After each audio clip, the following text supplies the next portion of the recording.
10, 9, 8, 7, 6, 5, 4, 3, 2, 1, 0.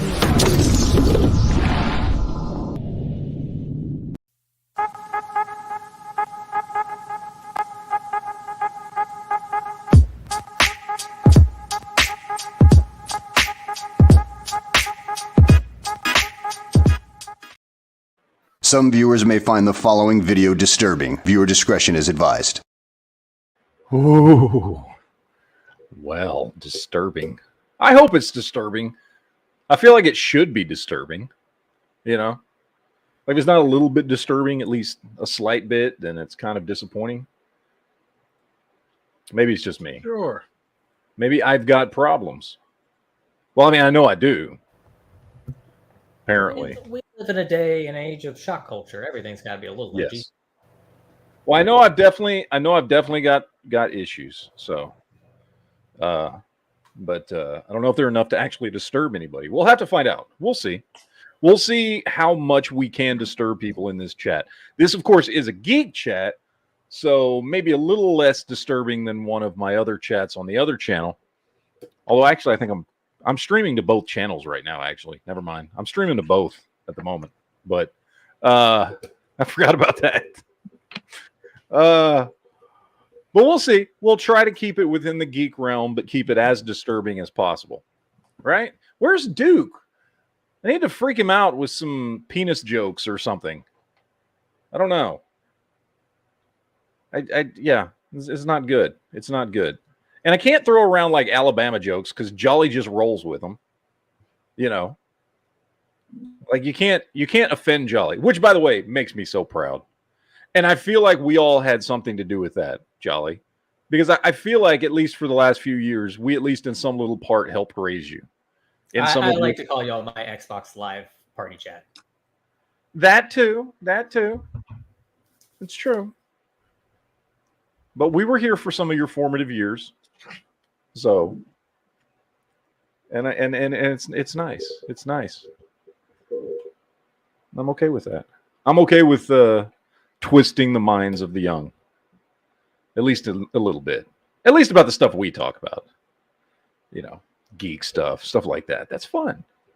That's fun. Anyway, yes, today we are here. It is Tim, Jolly, and Leo is here. The four of us. I don't know if anybody else is going to show up. We'll see. But for now, it is the four of us. We've got, there's a lot. I missed last week, so I didn't do last week's chat. I had some family stuff pop up at the last minute. And so I didn't get a chance to do the chat last week. So there's like several things that I've been wanting to talk about for a little while. But I wanted to start with what I think is, I don't know if this isn't really necessarily like the biggest thing that's come out in the last couple of weeks that we could talk about here on the Geek Chat. But certainly it's very talked about right now. And I may be the only one in here that has seen it. It's fine. But the new Southpark, Panderverse. Has anybody else watched it? I know it's only been out since yesterday. It dropped last night or something like that. Just finished it 15 minutes ago. You did? Yeah. So I just watched it today. And it's getting a lot of press because this thing just completely, like, it does a lot. I mean, there's like two main stories going on in this. It's about 45 minutes long. And there's like two main stories in it. And one is this storyline about how nobody knows how to do anything anymore. Which, by the way, like we've talked about this for years. We've talked about this for fucking years. And that's a great like secondary storyline. Obviously, the main storyline is just completely trashing Disney and woke culture, which was hilarious. And it was funny because it wasn't. I mean, it was there were some little jabs at like Kathleen Kennedy. She was kind of like little jabs. There was a lot of jabs at Kathleen Kennedy, but it didn't like I thought they made some like really legitimately good points about the issues. Like when they and Leo, you know what I'm talking about, when they went in to go see the coach. And he's like, "Oh, I can tell you're just being racist." And they're like, "Wait, how is it racist to think it's weird that Cartman is now like a black lady? Like that's not racism. It's just." Oh, you're talking about PC principle. What was that? What it was? I thought he was the teacher. Yeah. Okay, well, yeah, well, right. I was like, first, like, coach. Like, wait. yeah, I don't. Dude, I my don't mind watch went to enough. chef. I don't watch enough South Park to know all the characters anymore. Like I did back in the '90s when South Park first started coming on. But I mean, I don't. I'm not Honda. I know Honda like religiously watches it. I think you have to by law if you live in Colorado. You like have to watch South Park. But that's what I heard. Yeah, he named both his children Cartman. That's true. Both of them. Yep. Yeah. Well, I mean, technically one's Cartman and the other one's Man Cart, but you know, close enough. Yeah. But anyway, it was as most stuff with South Park is. It was funny, and it was also making a good point that it's kind of ridiculous that. One of the many points that it made, which is that it's kind of ridiculous that you take characters that are already well established and just for no reason other than to pander, just change them into something else completely, and then throw around racism when people go, "Hey, wait, that's not the character." You know what I mean? Yeah. It was well done. It made some really good points. It also made some great points about the whole people don't know how to do shit anymore thing. That was a fucking great B storyline in the episode, because that's something that I've talked about many times, where they go and they trash it. They're like, "Oh, AI's taken over everything and automation's taken over everything, and now nobody knows how to do anything anymore. And now we went to college for all these things that nobody needs anymore because AI is just taking over everything." And like the people who are in the best position to make money and have good jobs and take care of themselves are people who actually know how to do things with their hands, which we've talked about 100 times before on one of the two channels that I'm streaming to right now. And so they made a really good point. They turned it into a whole hilarious subplot in the movie special, whatever it is. I don't know. It's only like 45 minutes long, but short story. Yeah. But it was good, man. I loved it. I thought it was great. And I don't watch a lot of South Park, like I said. So I like South Park. I've always liked South Park, but it's just not a show I've ever really kept up with. I mean, I've seen all the specials, and obviously I've seen the movie multiple times. And I did watch like the first few seasons when it first came out back in the 90s. But then I don't know what happened. I started having kids and stuff, and then I kind of stopped watching it. And, you know, at some point I just never got back into it. But it was really good. It pointed out a lot of ridiculous things going on in the world. It pointed out a lot of things that are issues in the world right now. Well, at least in those two categories. And it was done really well. It was really, really done well. They even a little bit tried to excuse Kathleen Kennedy. A little bit. Not much. Yeah, a little bit. They tried to excuse a little bit, like by saying like, "Oh, well, the only reason she's acting the way she's acting is because people got so triggered by her doing stuff." So she doubled. They basically said like, also she doubled down. Like she started getting all this hate mail, so she doubled down, and that's why she's just gone crazy woke on everything that she does. So they tried to like, it wasn't really like an excuse, but they were like trying to give a reason why she was acting like that. I mean Kathleen Kennedy back in the 90s, who were in a few projects, were good. Oh, dude, in the 80s and 90s and even going into the 2000s, she's been one of the most prolific and greatest filmmakers of my lifetime. She's helped produce, you know, all kinds of like fantastic movies that we all grew up with and we all still talk about to this day. And then at some point in the 2010s, things changed a lot with the stuff that she produces and makes, and it got bad.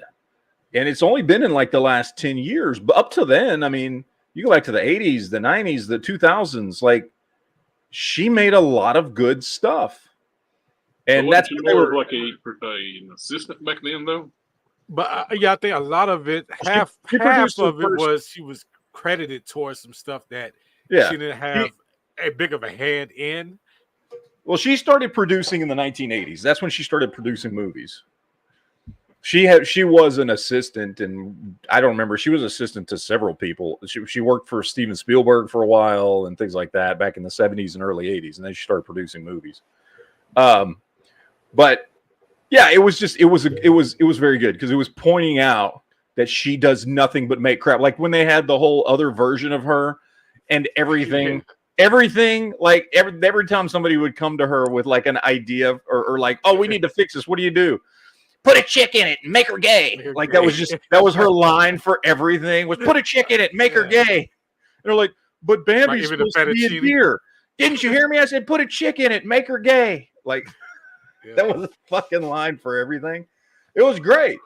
It was good. You got like Bob Iger and all the other people, all the other corporate heads sitting there like, we don't know what to do. We're kind of scared of her, but she's tanking Disney. What do we do? I don't know, man. It was good. I liked it. I thought it was very cool. Yeah, pointed out a lot of ridiculousness going on in Hollywood right now, and made it funny. And and then like I said, the B storyline was really good too, with the whole like nobody knows how to do shit anymore. It was fucking hilarious. Yeah, I think that was my favorite. I like the storyline. The two handymen basically like becoming Elon Musk and what's his face from Amazon? Yeah. What's his name? Bezos. Jeff Bezos. It was like the two handymen, because they're the only people that know how to do anything anymore, like become the richest people in the world and like eventually like build rockets to go into space to race each other and shit. Because they're the only two people that know how to fucking do anything, because nobody knows how to fucking do anything anymore. And I loved how like it's Stan's mom and dad, right? Randy. Yeah, Randy and what's her name? Sharon. And it's Sharon. I love how Sharon just kept coming by every so often. I love how Sharon just went, like the only time she spoke in the entire movie was like 4 or 5 times through the movie. She just walked through the scene and go, Randy, the oven door is still not attached. I'm working on it. Like it was just fucking every time he was doing something ridiculous. It was fucking hilarious, dude. It was great. I loved it. I thought it was great. It was great. I thought it called out all the woke bullshit in Hollywood really, really well. I love which definition of it? Yeah, which definition of fucking woke? Like the modern definition that everybody fucking uses, you goddamn morons. It's the English language. Every word has multiple meanings. Nobody fucking uses woke to mean the original 1936 fucking interpretation of the word. I'm sorry. Nobody does. I'm sorry. Oh, did I use not the original meaning of the word from 90 fucking years ago, and I used it in modern context? Oh, apologies, you fucking butt fucking pumpkin. What the fuck? People are so easily triggered. I'm gonna tell you what, because I'm on both channels right now. But I'm gonna tell you what right now, Jared. Yeah. I have seen more triggered little fucking pansies in the goddamn toy community than I ever have doing political shit. It is fucking ridiculous. Holy shit. Yep. I mean, what the fuck? Jesus Christ. I mean, don't get me wrong. It's fucking hilarious and it's fun, which is why I will spend all my time in the fucking comment section laughing my ass off at people. Because it is fun. Well, they're getting also worked up with like this. Oh, especially that one dude, fucking Josh from Todd's Taint. That dude. I've never even heard of that dude before. I had. It took me like going back and forth in the comments with him. I would say back and forth, but the dude kept dropping like 3-letter fucking answers because he had no response to anything I was saying. Like he couldn't debate anything that I was saying. So he would just drop in like 3-letter responses, which was pathetic because he was the one that started the shit. Like you come on my comment and you come on my video and be critical and talk shit. And then when I respond to you and be like, okay, here's what I meant. And then you don't fucking respond to any of. You asked me some questions. You he told me even I think he like refused to read your comments or replies and just kept uttering the bullshit he was talking. Yeah, but I did get personal there in the end, and that's when he stopped responding. I got personal because the way he was dropping in comments was just very it was like he just had to get the last word in. Yeah. You know what I mean? Like was he the one that tried to insult you, calling you like I think you found the Never Enough Ammo channel and he's calling you some kind of prepper? Yeah, he said something about being prepper. I'm like, and what's you know what I mean? Like, so what does that have to do with fucking anything? But I did say I was talking shit and whatever else, and then I realized who he fucking was, and he's just butthurt because you don't like McFarlane toys. He's butthurt because I don't like McFarlane, and that's all his channel is McFarlane stuff. I was just thinking, like, who is this moron? And I went to his channel and it's like, yeah, it took me a while, but before you even mentioned the McFarlane stuff, I said I bet I don't like Matt because Matt don't like McFarlane. Yeah, and well, it's not like I have McFarlane shit. You know what I mean? It's not like I hate McFarlane. Oh, remember, it's Chloe, guys. If you just have simple criticism of something or other, Jesus Christ, oh my God, you shouldn't sound anything about Todd. Which, by the way, was kind of the point of the fucking video, which is like, hey, why are you this upset over a fucking toy? Why are you this upset? Why are you feeling the need to go around and trash it because it didn't work out the way you fucking wanted it to? But anyway, then I called him out because I recognized who he was, and I kind of called him out, and I was like, oh, you have to get the last word in. I was like, I figured you out now. I was like, you have to get the last fucking word in. I was like, you were probably, you were probably not well respected or not treated well as a child by your parents. I was like, it's a very common psychological problem where, when you're dismissed by your parents or those people around you that raised you, or your opinion is never taken seriously, or sometimes if you're abused, as you grow up, you tend to seek out ways of control wherever you can. And a lot of times people like that, what they end up doing is they become those types of people that, especially in certain situations where they don't have any other recourse to kind of gain control over what they can, they're the types of people who have to get the last word on everything. It's an actual psychological condition. And I told him that. And then he just didn't say anything else after that. He said nothing else after that. He stopped commenting. I used to be like that till I just didn't care anymore. Well, it's a psychological condition. It's a real thing, and I'm blanking on the name of it right now. There's an actual name of it, name for it, and it primarily refers to because one of the key symptoms of knowing someone has that psychological condition is that literally, whether it's via email or comment section or whatever, and obviously we see a lot more of it because of more online interactions, but specifically it was originally diagnosed because just standard, interactions with people, those types of people, that's a symptom. The types of people that have to, even if the last thing they say doesn't really hold any weight and has no bearing on the particular topic or conversation or whatever, but you just feel like you have to be the last one to speak. That's an actual condition that a lot of times points to sometimes in childhood, you were dismissed and not taken seriously as a child. And as you grew up, you felt the need to try and be noticed and to control more aspects of those types of interactions with other people. Anyway, I said that to him and he stopped talking to me. So I think I hit a nerve, and I wasn't, I was trying to be a dick because he was a dick first, but I wasn't trying to like really make him feel bad, but he was being a dick. So I was going back and forth. And then I think I made him feel bad. And I kind of do, but mostly don't feel bad about that because he was being a dick first, but still, that he's a fuck. He just sucks Todd's dick all the time, like in every video. And look, that's cool if you like that stuff, whatever. I just saw every one of his thumbnails is McFarlane toys, McFarlane toys, McFarlane toys, McFarlane toys. Yeah, no, dude, that's what his channel's known for. And because I you know, when I do searches for things on McFarlane, his stuff always pops up because that's all he does. You know what I mean? So anyway, yeah, so it, you know, that's how I know him, because that's how, you know, I know him as the McFarlane dude. You know what I mean? And not just like, okay, you know, what's his name? DC Multiverse Geek, who's been around for a really long time, the dude from Canada. Yeah, Brad, the DC Multiverse Geek. Yeah. So he's just a DC fan, right? Like, and I love going to his channel because he's just anything DC, UC. He gets out old shit. He just loves DC stuff in general. Well, he's got some super rare, like Superman, like. Oh yeah, he's got great shit, man. He customizes them.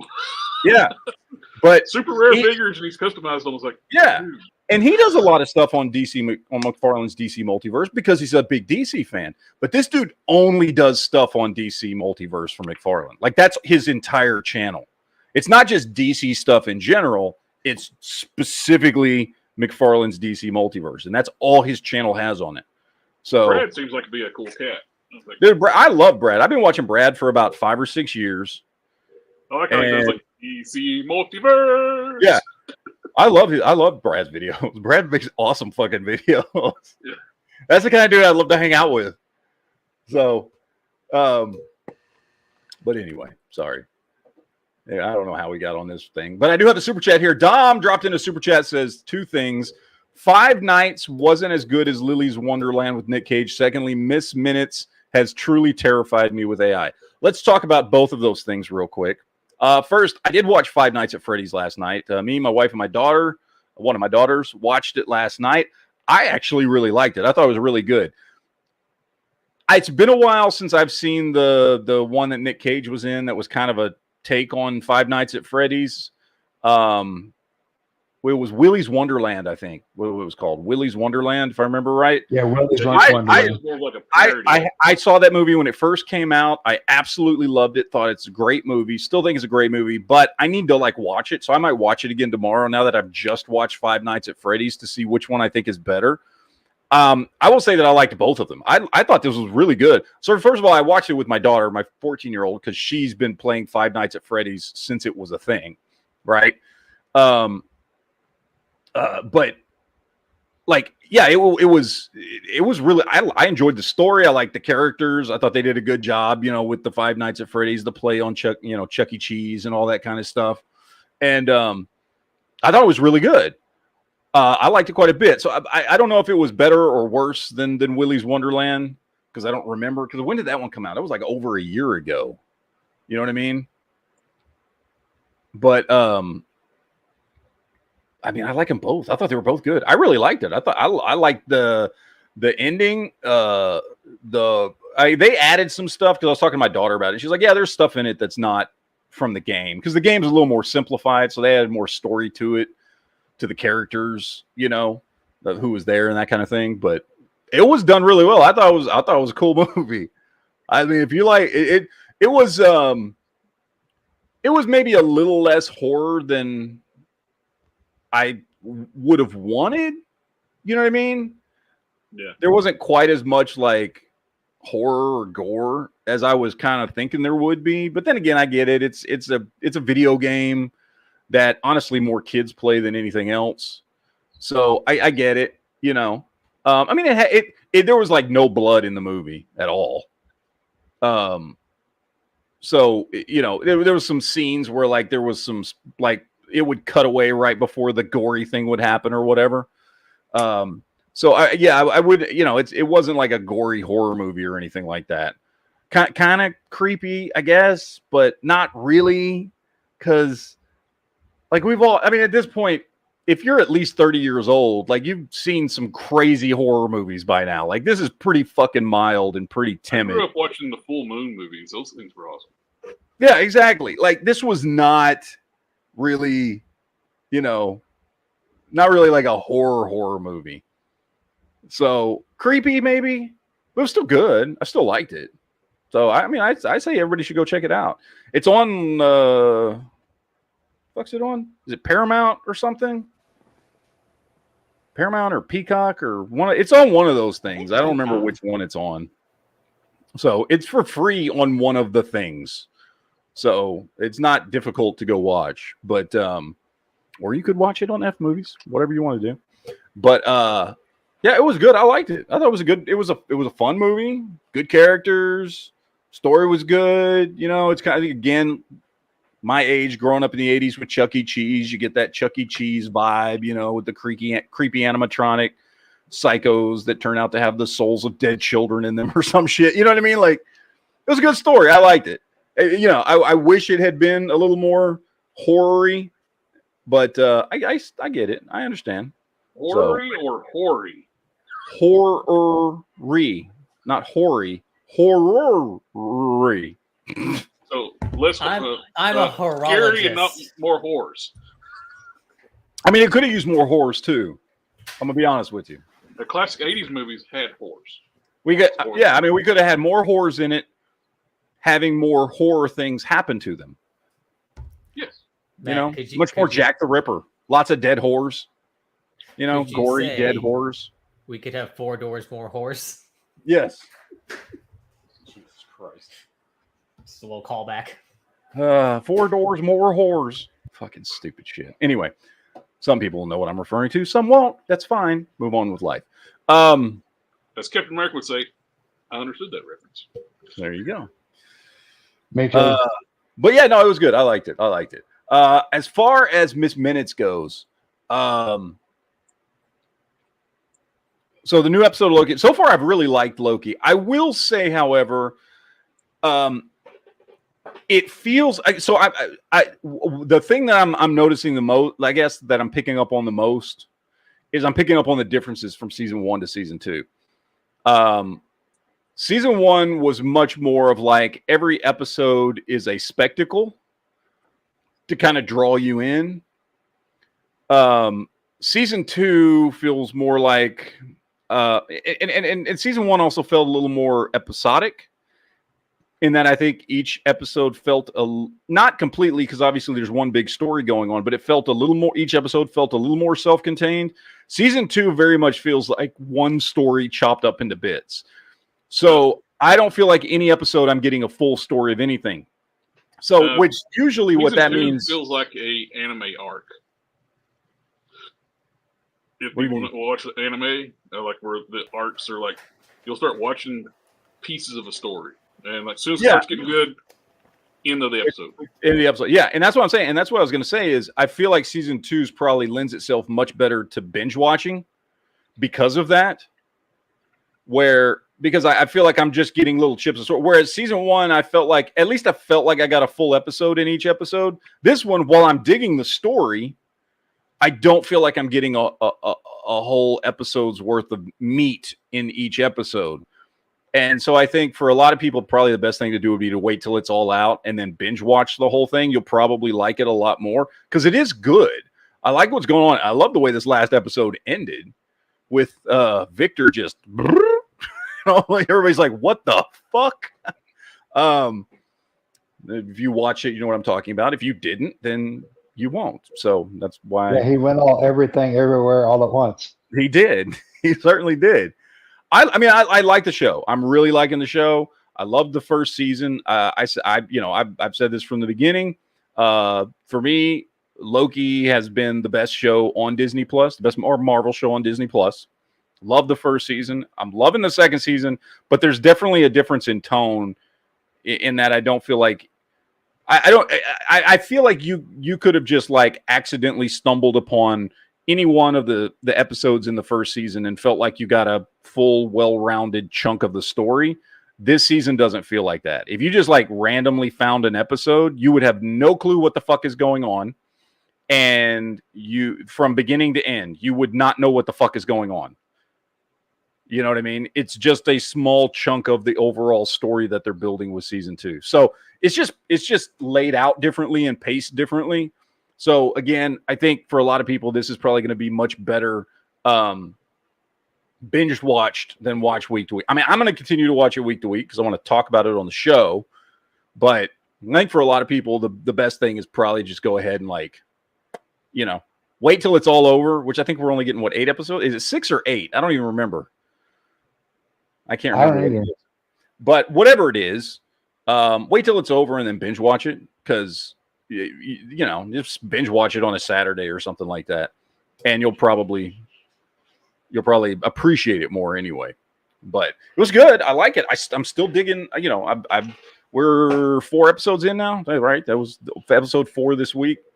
Yes. I like it. I like the story. I like where it's going. I like that we're dealing with all the consequences from the end of last season and trying to save the fucking multiverse.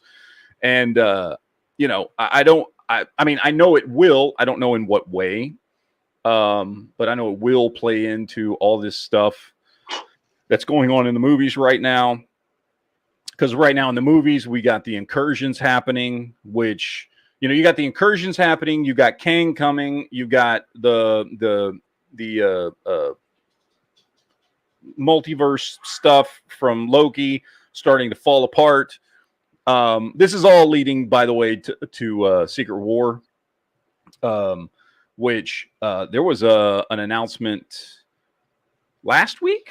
I can't remember if it was this week or last week. Sometime in the last 2 weeks, there was an announcement. I guess it was less of an announcement, more of a leak out of Disney that the plan for Marvel is essentially reboot after Secret Wars. Reboot everything after Secret Wars, which is what happened in the comics because they are basing this off of the Secret Wars from 2012. Was it 2012? 2013? Whenever Secret Wars was? Whatever that was.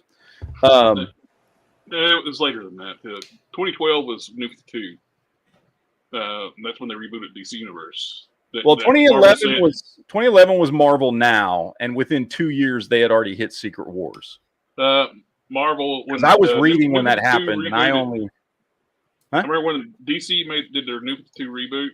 Marvel made this big hoopla. I was like, "Don't worry, we're never going to reboot the Marvel Universe." Yeah, well, that's when they did Marvel Now, which is when we got like Superior Spider-Man, all that stuff. Both those, New 52 and Marvel Now, came out in 2011. That's when I got back into comics, was in late 2011, early 2012. And I stayed in comics for about 2 years, right up to the end of Secret Wars. So wait. So I think Secret Wars was like 2013. It was like 2 years late. Secret Wars 2, wasn't it? Don't you? Maybe it was early 2014, something like that. But it was not that long after. They kicked it off with Marvel Now, and then fucking rebooted everything with all the incursions and the Illuminati and all that shit. What are you saying, Duke? Don't you think that is one of the strongest? That's one of the pillars of why. Okay. One of the reasons why I love Marvel is because of the universe. They have established the universe. The universe is great. I like that it's for the past, 15 years? We've had the same universe? 16 years? Now we're going to erase all that? Yes. That's ridiculous. I don't think so. And the reason I don't think so is because it's got too convoluted and they need to reboot it. They have. Just like they've done in the comics periodically. They've been doing this in the comics about every fucking 10 years. Since the 1980s. Since the Crisis on Infinite Earths, they did every so many years they get their universes too convoluted. They do they get too convoluted. They get too many characters, too many conflicting backstories. A hard reset or a soft reset. Yeah. But that also if you're going to do that like every 15 years, that kind of allows you to do more harebrained stories. It's like it's not going to matter long term because it's going to fix itself later. Yeah. Yeah, it's I don't mind. I don't mind because the MCU has gotten too convoluted. There are too many stories going on. We've lost too many good characters. I don't want to live in a world without Captain America. Sorry, Falcon, you're not Captain America. Steve Rogers is. I want to see it reboot. I want Tony Stark back. Even if that means recasting. I want fucking Tony Stark back. I want Steve Rogers back. I'm okay with them rebooting. I'm okay with them rebooting and getting back to the simpler stories revolving around the central characters. I think we've had a good run with those characters, and especially with Steve Rogers and Tony Stark, we had a good beginning, middle, and end. We got some awesome fucking storytelling and some excellent fucking movies over the course of 10 years with them, and now they're gone. And I think you reboot after Secret Wars.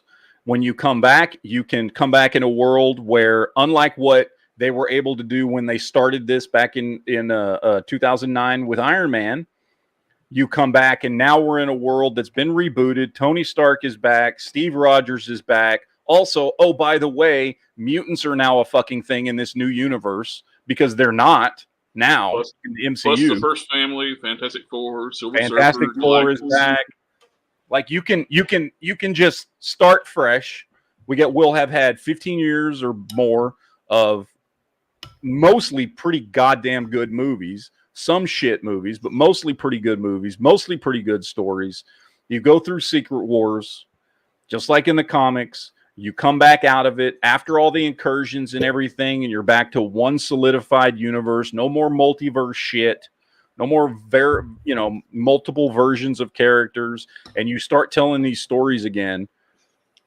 I think it can work if it's done right, or it could be complete shit. I mean, I don't know, but they're not. It's at this point, it's going to be difficult to work in the X-Men, and I think it'd be much easier to work in Fantastic Four than the X-Men. But yeah, because you can just say they got their powers later; they weren't doing anything. Yeah. X-Men's a little bit more difficult because you have to account for the fact that mutants are a thing and they are an offshoot of human beings, and there's a lot in it, and you can't just be like, oh, they just now all started popping up. I mean, it's going to be more difficult. Whereas after a fucking reboot, you totally can just be like, oh yeah, this universe has always had fucking mutants or whatever, right? So if it's done right, I think it can work. It's been done in the comics time and time and time again. It's nothing new. It's been done in movies time and time and time again. How many times do we have stuff rebooted, right? Now, it's not always done well, but it does happen. Yep. But I think Marvel definitely needs to get their shit in line. They've diluted their brand, is what they've done. They've diluted their brand since Endgame, and while there's still been did that in the comics too, like but if Tom Holland's not wanting to come back too, with Secret Wars, you can actually recast Tom Holland, Spider-Man again. Yeah, and look, I mean, I don't give a shit about Tom Holland. I'm gonna be honest with you. I don't care. Like, I've liked the movies he's been in. He's great. He's the worst Spider-Man we've had out of the three we've had. Oh, yeah. We can doing a reboot, too. We can actually have a real Spider-Man story. Tom Holland's origin in the MCU is very convoluted. Yes, it is. And it's not accurate, and there's a lot to it. And, again, to me, Tom Holland is my least favorite Spider-Man. It's also... In general, I would say it's only my second favorite grouping of Spider-Man movies, because it's really, really hard to defend the two Amazing Spider-Man movies, even though I really like those movies. And I think Andrew Garfield was a phenomenal Spider-Man. Those movies really have a lot of problems. So I can't say that I like Amazing Spider-Man more than the MCU trilogy. It's kind of like with Andrew Garfield's got the same problem like with Henry Cavill. He didn't have any really good places to shine as Superman, even though he's a great casting for Superman. Yeah. I mean, it still was good, but Andrew Garfield was the best Spider-Man we've had. He was a perfect choice for Peter Parker, Spider-Man. We didn't get to see Cavill be Superman except for one movie, and he had like then he started the Death of Superman arc way too soon, and it's like, but the same way for Andrew Garfield, like you went from like a 1-to-1 villain type thing in the first movie, then like, hey, let's put 3 villains in. Because everybody took Spider-Man 3 so well when we had 5 villains. Yeah. Spider-Man 3, and now I know I just did a whole fucking like 30-minute video on this week. Did anybody watch that? No, you didn't. No, you didn't. Don't lie and say you fucking watched that. I know none of y'all did because the thing's only got like 500 views on it because it's a 30-minute video. And I knew that when I was making it, that nobody would fucking watch it. I don't give a shit because I wanted to make that fucking video. But anyway. I have defense on my part. I was very busy this week with work. I was actually editing videos for work. No. I knew when I made basically almost a 30-minute video, Spider-Man retrospective on which series is the best, that it was going to be something that not many people watched. I get it. I know this. I understand. Still, I loved making that video because that's a video I've been wanting to make for a really long time. But, by the way, if you haven't watched it and you've got like 27 and a half minutes, go watch it. Not now. Watch this right now. But like... No, do both at the same time. After this, you should totally watch that. But... Yeah, like, I mean, when it comes to the Spider-Man movies, like, as far as Tom Holland goes, he's the worst Spider-Man. He's not the worst Peter Parker. Because I will say, I think the writing for Peter Parker in Amazing Spider-Man was bad. They basically just made Peter Parker kind of a sort of cool antisocial dude. Yep. They didn't make him... They didn't make him like Peter Parker. I never felt like I felt like he was Peter Parker when he was having interactions with Aunt May and when he was having interactions with Gwen and things like that. But like when he's at school and shit and the typical Peter Parker that I'm used to. He felt like the hips, like a smart hip skater kid. Yes, and that's not Peter Parker. The perfect, and I said this in my video. I'm gonna blow my load here. The perfect Spider-Man out of those three was Andrew Garfield. The perfect Peter Parker was Tobey Maguire. Tobey Maguire was a fucking phenomenal Peter Parker. Yep. He was the essence of Peter Parker. But the reason why he wasn't also the perfect Spider-Man was because while there was a clear difference between when he was being Peter Parker and when he was being Spider-Man, there wasn't enough of a difference, right?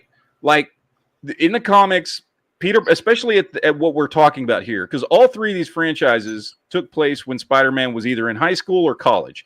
And at that point, he is not confident yet. And when he is himself as Peter Parker, he is a fucking nerd who gets picked on and bullied and all kinds of shit. And when he puts on the costume, when he puts that mask on, he becomes a completely different person. He becomes very outgoing and very quippy and making jokes and all kinds of stuff. And Andrew Garfield played that Spider-Man beautifully, whereas Tobey Maguire played that Peter Parker perfectly. Tom Holland played the exact same character, whether he had that fucking costume on or not. And neither one was a perfect Spider-Man or a perfect Peter Parker. He was an okay Peter Parker who just then became Peter Parker in the costume. That's all he was. Then, I can't remember him making... For a while there, they was basically trying to turn him into Tony Stark Jr. Yeah, exactly. I can't even remember him making any jokes or quippy remarks when he was in the costume, like Spider-Man would. You know. And if it was only replies to other people, it was not like the actual banter he would do. Yeah. So, I mean, Andrew Garfield, I think out of the three of them, had Peter Parker been written correctly, I think certainly Andrew Garfield could certainly have played that part. But they just wrote him more as like an antisocial cool dude, you know, a hipster fucker, instead of writing him as the true nerd that Peter Parker was. But I did like the fact they worked him being a scientist and very smart. And Garfield Spider-Man, he actually was able to develop his web fluid and stuff. That is such a big deal. That is really the only issue I have with the Raimi movies, which is that while they alluded to Peter Parker being very smart, you never actually saw it. Yep. And Peter Parker was the guy, and if I remember correctly, it's been a while, but if I remember correctly, the part of the like when he was making his web fluid, like part of it was like crushed saltine crackers. if I remember correctly, when they were describing it back. I can't remember if it was like Amazing Spider-Man number 10 or something like that. It was one of the early ones where they went through. And of course, it's all bullshit, right? Like, because this was in the 60s, and Steve Ditko or Stanley or whoever the fuck was writing this shit was just like making shit. Oh, he put some of this in there and this in there. But at least they like tried to explain that, like, oh, he was smart enough to figure out how to make his web fluid and make his web shooters and do all this shit. Because while he was an incredible fucking geek, like he was really fucking smart. And you got that sense. You got that feeling from Andrew Garfield's Peter Parker, and you saw him building all that stuff. And while in the MCU that Tom Holland Spider-Man did make that stuff, you never saw it. And they tried to make him, like you said, more like a young Tony Stark than Peter Parker. Yep. And again, it worked, and I like those movies. I think the MCU movies are really good. But it just didn't feel like Spider-Man. And some of the stuff was just written for like slapstick stuff too. Like smart as he was too. Like even like in the second movie when he had the drones accidentally target the guy instead of because took pictures of him. Parker would have been smart enough, like, hey, I got these drones. I can just have him hack his phone and delete it. Yeah. Look, I like those movies. Don't get me wrong. And I think Spider-Man No Way Home is a phenomenal fucking movie. I think they did a really, really good job on that one. And the first two, Homecoming and Far From Home, are both good movies. I think that the weakest one is Far From Home. That's the weakest of the three movies. But I think they're good, solid movies. I do like all three of them. But they will never, ever be as good as the Raimi trilogy. And I don't give a shit what anybody says about Spider-Man 3. Because I know it has problems, mostly Venom and Green Goblin 2, or whoever the fuck Harry was supposed to be in that movie. I still ain't figured out what they were trying to do. If he was supposed to be like a Hobgoblin stand-in or a No, I Green think he's supposed to Goblin take up stand-in. Green Goblin. He wasn't stand. really either, and yet he was both. And anyway, it was a whole fuck because he had the messed up face, so that's a little bit Hobgoblin-esque, and I don't know what he was supposed to be. He certainly didn't need to be in the movie. I tell you how you fix that problem. You don't have him play anybody but Harry Osborn in that movie. Okay? A. And B, you get a completely different actor to play Eddie Brock. And you fix that movie. Because then you was a hilariously bad choice to be Eddie Brock. Because first of all, Thomas Hayden Church as Sandman was fucking perfect. And he had an awesome storyline in that movie. That should have been the entire arc, just Spider-Man dealing with Sandman. It should have been the entire arc, except I will agree that Venom did serve a purpose to give him redemption in the end by helping Spider-Man. So I think there was space for something else, some other villain in that story. I don't know if it's necessarily Venom, because I feel like Venom deserves his whole own movie. So I don't think it's Venom, and it certainly wasn't Harry Osborn's Goblin. But you did need something else big enough and, another bad guy powerful enough that in the end Spider-Man would need help, because that redemption story for Sandman, that whole story arc for him was fucking phenomenal. Played off the Sandman aspect too and had two elemental characters, had Sandman and Hydro Man. Yeah, they could have. They needed something. They needed some reason to have Sandman end up helping Peter Parker, because again, that aspect of the movie alone was fucking fantastic. I love that. And Thomas Hayden Church as Sandman was a perfect casting. And just the way they worked in, and I know it's not comic book accurate, but even the way they worked in the death of Uncle Ben to everything, like, worked so well in that movie. And it was really well done, because not only was it a great story arc for Sandman, it was a great story arc for Peter finally finding the person and understanding what really happened to his uncle. And it was a great story arc for Peter as well. There's a lot of fucking good in that movie. There really is. Disagree if you want. I know some people do. I know some people this day still hate that fucking movie. And I get it. It's got fucking problems. But I'm telling you, there's a really good story in there. They just added too much to it. They threw too much on top of a really, really fucking good story. But I will say one thing about Spider-Man 3. I liked the character design for Venom in that movie. I know traditionally he's way massive. He's really bulked out. well, that's because they had to make him look more like what's his fuck. Yeah, who's but a I skinny like that. little I 90-pound dude. I think Venom probably would be. But he more looked good. skinny. The special effects were fucking great. He was terrifying. Yeah. He looked great. He looked, I mean, as far as his size and his like the costume, his shape, he looked more like Carnage than he did Venom. Which again I think played into the fact of who they got to play Eddie Brock, which I think if you had gotten a better actor that would have better suited Eddie Brock, that whole storyline would have been much better. Mm-hmm. Is anybody checking on that Matthew Perry had died? What? Did Matthew he? Perry? Yeah. What? Yeah. What? Of a drowning. It's coming in on TMZ.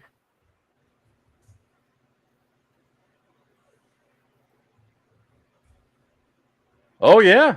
Shit. It's being reported on legitimate websites. People's reporting it. Died at 54 from drowning. New York Post. Oh dear. Found in his jacuzzi at home. No drugs were found at the scene. He was 54. That's crazy. I would have thought that would have been like one of those fake reports of celebrities dying. Yeah, normally, but if you see people reporting on it, said no foul play was involved. They do not suspect drugs. They do suspect cardiac arrest. So he had a heart attack and then drowned because he couldn't get out of the fucking jacuzzi. Bad way to go. Yeah. Golly. Okay. Oh, I got some super chats here. Let me catch up on these here real quick. Oh, Gerald Cagney's dropping in one. I know it's not a geek super chat. I know. Yes. I got you.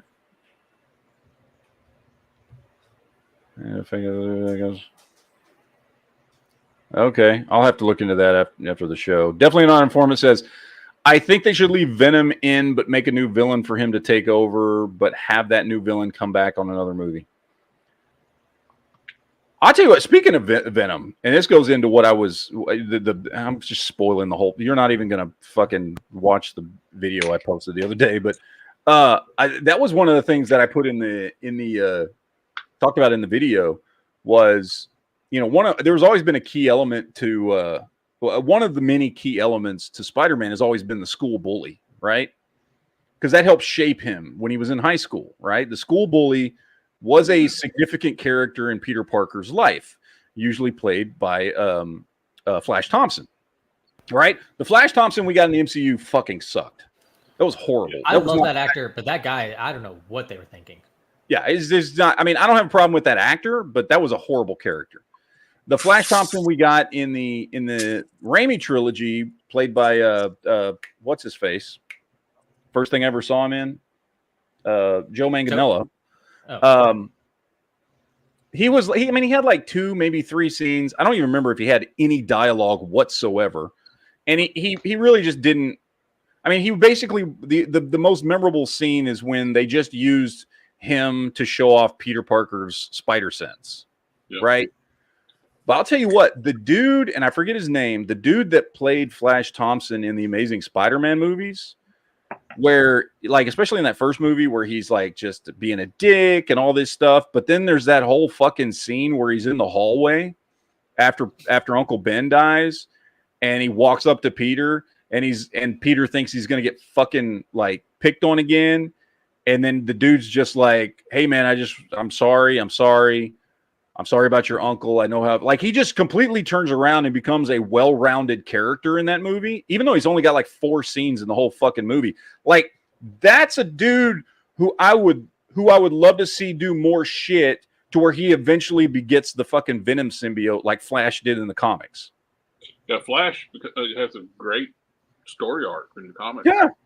Oh, Agent Venom's like one of my favorite characters. Like, it was a shame they took they gave it back to Eddie Brock. Brock. Because because he did so more interesting things as Agent Venom than Eddie Brock ever was as Venom.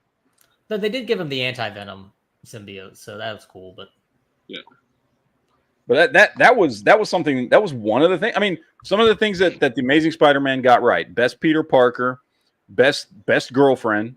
What's her face is Gwen Stacy was by far the best girlfriend from any of the three series.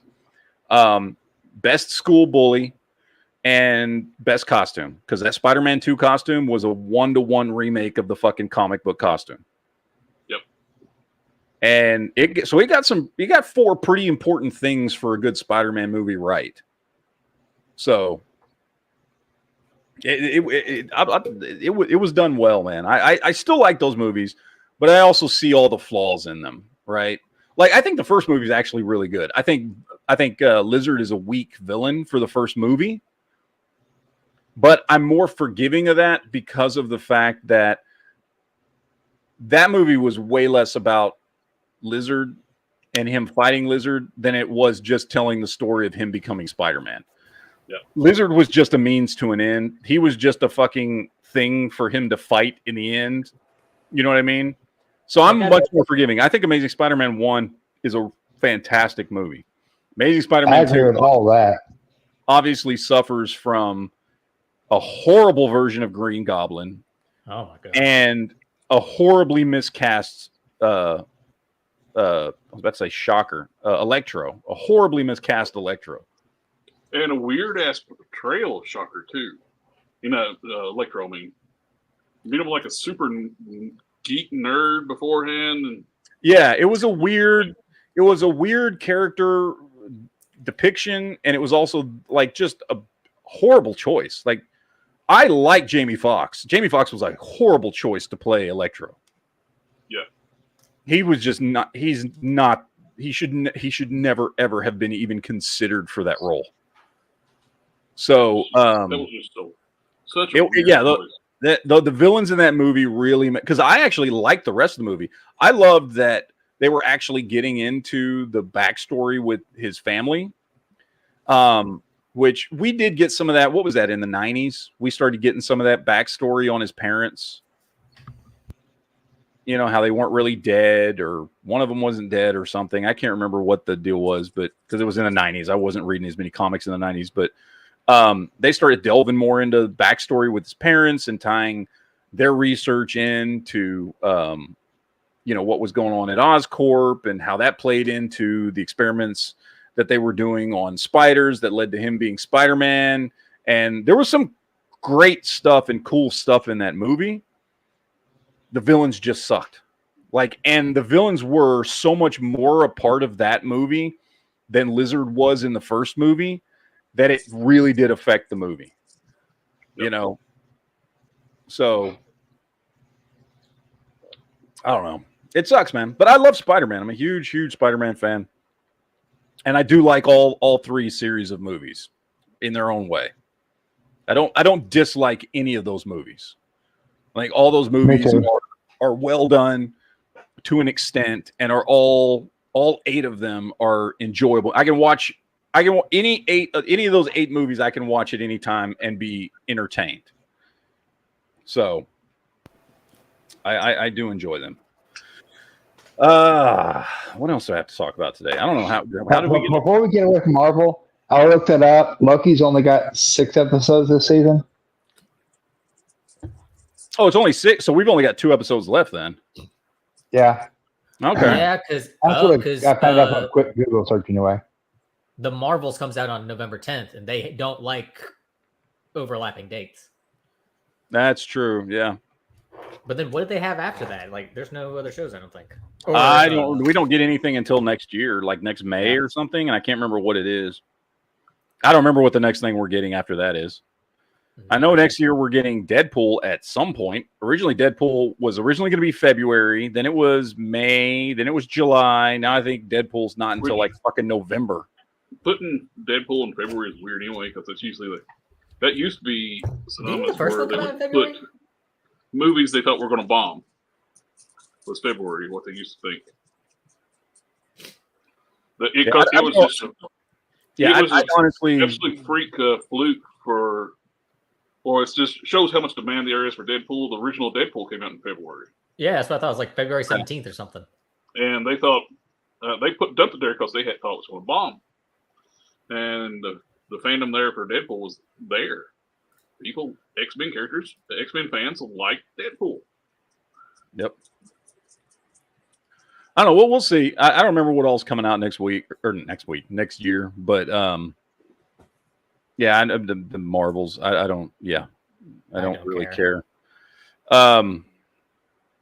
Let's see. What else is there to talk about? I got so much in the shit. Texas corn-fed queso shit are you guys up to today, man? Sorry, Corey's not here, so you don't have to talk like that. Calm down there, Boomhauer. Corey's not here. And I have a question while we're kind of in between things. Is Kang the Conqueror and He Who Remains essentially the same character? No. Yes. Well, yes and no. I mean, it's it kind of feels the same person. Well, they're similar or related or something. No, they're the same person in different universes. So they experience, so like it's technically the same person, but each one is from a different universe where they live different lives and experience different things. And so, I mean, it's just like Peter Parker was in No Way Home, right? Like there's 3 different versions of Peter Parker, but they're all Peter Parker. Except for some reason, Kang looks exactly the same in every fucking universe. And so, is pruning no longer what it was? Yeah, I saw an article about that. Well, I'm guessing it still sends you to the end of time, right? But the end of time is completely destroyed. After they killed He Who Remains, they fucked up the end of time. I mean, basically, it sends them to the end of time where they probably immediately fucking die. Yeah, it's just space, I guess, and then you just die. Yeah, and the only reason Loki survived was because he was getting pulled on by the loom. So they they pruned him, and he, instead of going to the end of time, the loom pulled him right where he needed to be. Which, by the way, we all totally called that in the first episode. I straight up said, I think multiple of us did, like, that's going to turn out to be just a future version of Loki that pruned himself in that moment. And then that's exactly what we saw this last episode. But anyway. Spoilers. Yeah. I mean, it was pretty fucking obvious, but and he said, I promise this will make sense eventually. Mm-hmm. Oh, you know what? I found a new show I want to talk about. There's this new show. MGM Plus. I guess everybody's got their own streaming service now. That just be exclusively used for boxing matches, nothing else. I don't know, man. But anyway, I guess this is the same place where Billy the Kid is, which I've never watched. Actually, that's not true. I watched the first episode, and I don't know. It didn't do much for me. But there's this new show. It's on right now. I think there's only 2 episodes left. And I binge watched the first 8 this week. It's called The Winter King. And it takes place in like 5th century England, Britain. And it's supposedly the more closely tied to historical proof and evidence story of King Arthur. I feel like I saw an ad for this. Yeah. And it was actually pretty damn good. And here's the funny thing. Okay. Everybody in here, I assume most of us in here watched Agents of S.H.I.E.L.D. Jesus Christ. Season with Ghost Rider. That's it. Yeah, I'm not. Okay, well, one of the main characters in Agents of S.H.I.E.L.D., which was the nerdy dude Fitz. Everybody remember him? I do. The British nerd? No. Yeah. The one that got brain damage until he wasn't actually, because the story said he wasn't brain damaged anymore? Yeah. He plays King Arthur in this and does a really fucking good job. Like, I never would have guessed. He was not anybody. When you said it, it's like, what? Exactly. He is not anybody that I ever would have even thought of to play King Arthur. Of course, Michael Keaton did make one of the best damn Batmans ever. Yeah, oh, exactly. And he's king. He plays I mean, he's not in the show where I'm at. He's not King Arthur yet. He's just Arthur. But because this is like the story starts when he's young and all this shit. And anyway, Although it does jump forward in time. The classic Excalibur movie, the dude who played Arthur Knight looked like a total dork at the end of it. Yeah. But it's actually a really good show. Again, it's a little more realistic of a take. There is a Merlin in there who, for some reason, is a black druid, which I wasn't aware was a thing. But apparently it is. But he's not like a fucking... He's not like a fucking wizard. He's just like a druid priest. But, you know, all the characters are in there, Mordred and Uther and Nimue, and like it's got all the characters, and Guinevere's in there, and like all the characters are there. Where I'm at, you know, there's still no Camelot, no Round Table, no, you know, no knights. You know, he's not King Arthur yet at this point. But it's much more realistic. So it's at a time when Britain is still fighting against the fucking Saxons, you know? And that's like kind of the big enemy of the show is the fucking Saxons, right?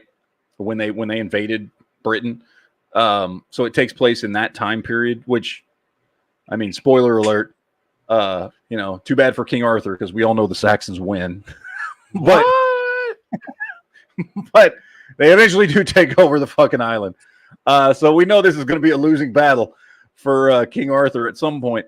But so that's kind of the time period it takes place in, and it was really good. Like I saw the previews, and I'll be honest, it took me until episode 3 to realize that was Fitz from fucking Agents of S.H.I.E.L.D.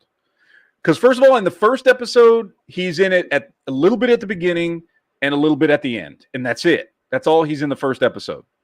And then he is in the second episode, but I mean, only about half the episode.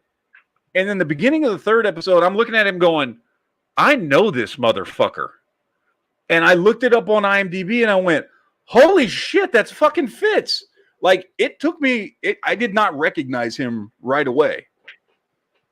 I mean, you know, he does a good enough job. I didn't recognize him. I didn't realize it was fucking Fitz. But What's it called? What's it called again? The Winter King. The Winter King. My ADHD brain won't let me remember. Dude, have you seen the IDF Killdozer that they have? No. Is this a game? Or a movie? No, Killdozer. You know what Killdozer is? I do. This is the one owned by Israel. That's such a cool video game rendering. It really is. That looks like it comes out of Fallout. It does. Or Mad Max. Yes. They need to put that in a video game. This would be pretty cool. I do like the spotlights up on it. It looks like little guard towers. It totally is Fitz. Yeah, that's Fitz, dude. I'm just saying, this is pretty badass. Is this what I can see that cruising right behind fucking Mad Max's Ford Falcon, the Interceptor. Where's Duke at? I don't know. He's here, but he said like 4 words about an hour ago and hadn't said anything since. So I don't know what he's doing. I feel like he'd have something to say about this if he was here. He might. Looks like Gary the Snail. But that's pretty cool. That's true. It totally has the snail eyes. Yeah. Holy shit, it is Gary the Snail. Yeah. Good call, Jolly. And I just recently found out there's an IMBD type thing for aircraft in movies, which I think is really cool. IMADB.net or something like that. I bet you. Give me a second, I'll get it. It's .gov. .gov. Yeah, don't go to that website if it says .gov. But yeah, no, like I said, Winter King's good show. I've watched first 8 episodes. I'm digging it. I like it. If you like King Arthur stuff or just in general like medieval fucking shit, you know what I mean? It's good. And again, I've looked this stuff up before. I know like King Arthur is like there's some people who say he absolutely was real. There's some people who are like, no, he's based off of a little bit from this dude and a little bit from this dude and that dude and whatever else. And I've heard like really, really smart people argue over whether or not King Arthur was a real person. I have no idea if he was actually a real person. The closest I've seen is that he does appear to be kind of an amalgamation of maybe 2 or 3 different people that lived around that time period. Maybe. Either way, this does that more realistic take on YouTube it. channel. I can't remember the name of it, where they go over all these like ancient sites all over England and Scotland and fucking Ireland and shit.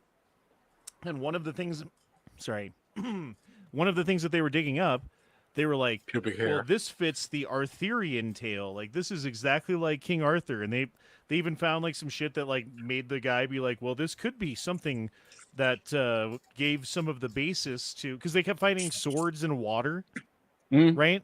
So like it was a thing back then to like throw your sword into the Lady of the Lake to make your wish, or I don't know what the fuck like the story is, but yeah, like there's a bunch of it that was based in what they were actually doing. Yeah, I mean, Arthur. A lot of Arthurian legend is based on real shit that was happening at that time, and then it just kind of spun into all kinds of other shit, and Merlin and witchcraft and all this stuff, and wizards and all that stuff.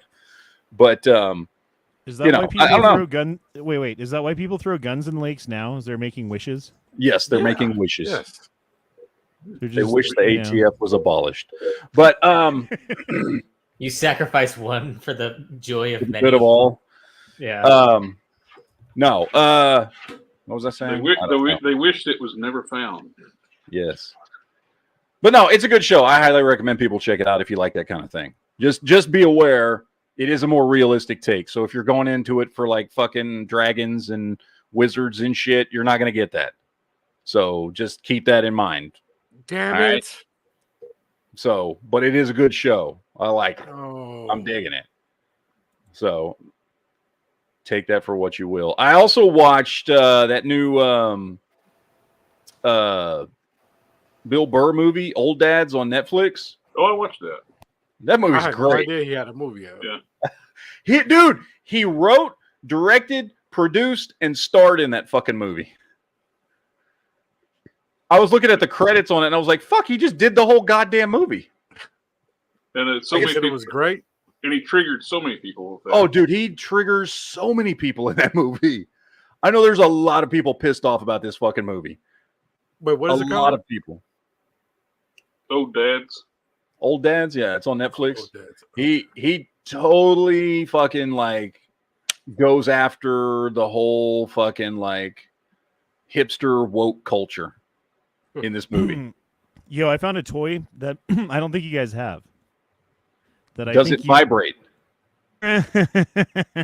Maybe. He said toy you don't have. Oh shit! Sorry. Yeah, that's true. Good point. Is it large, black, and veiny? Nice catch. Nice catch. Again, he said a toy you don't. Oh fuck! have. I keep getting this one wrong. Dude, check this thing out. What is this? It's a Darth Vader motorcycle. What the shit? A TIE Fighter motorcycle, dude.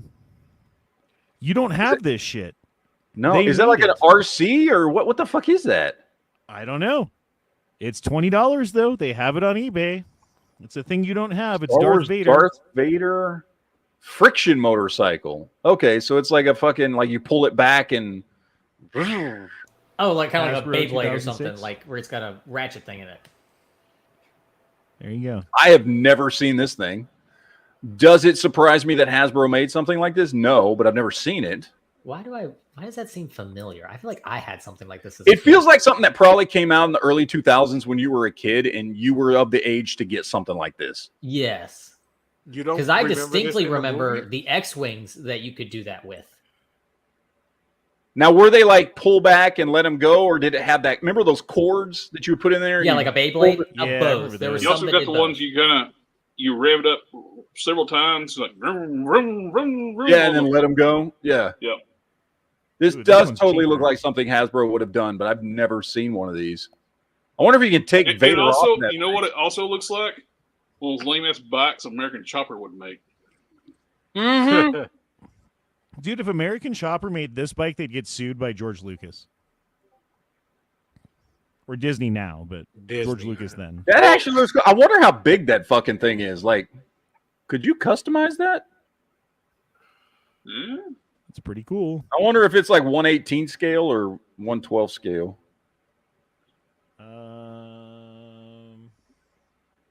I don't know. It looks like it'd be cool to customize.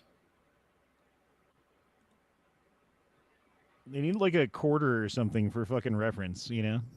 Yeah, no shit. Like, put something next to it. Like, slap your fucking penis down on the table so we can fucking. Then we'll never know how big it is. Then we'll never fucking know.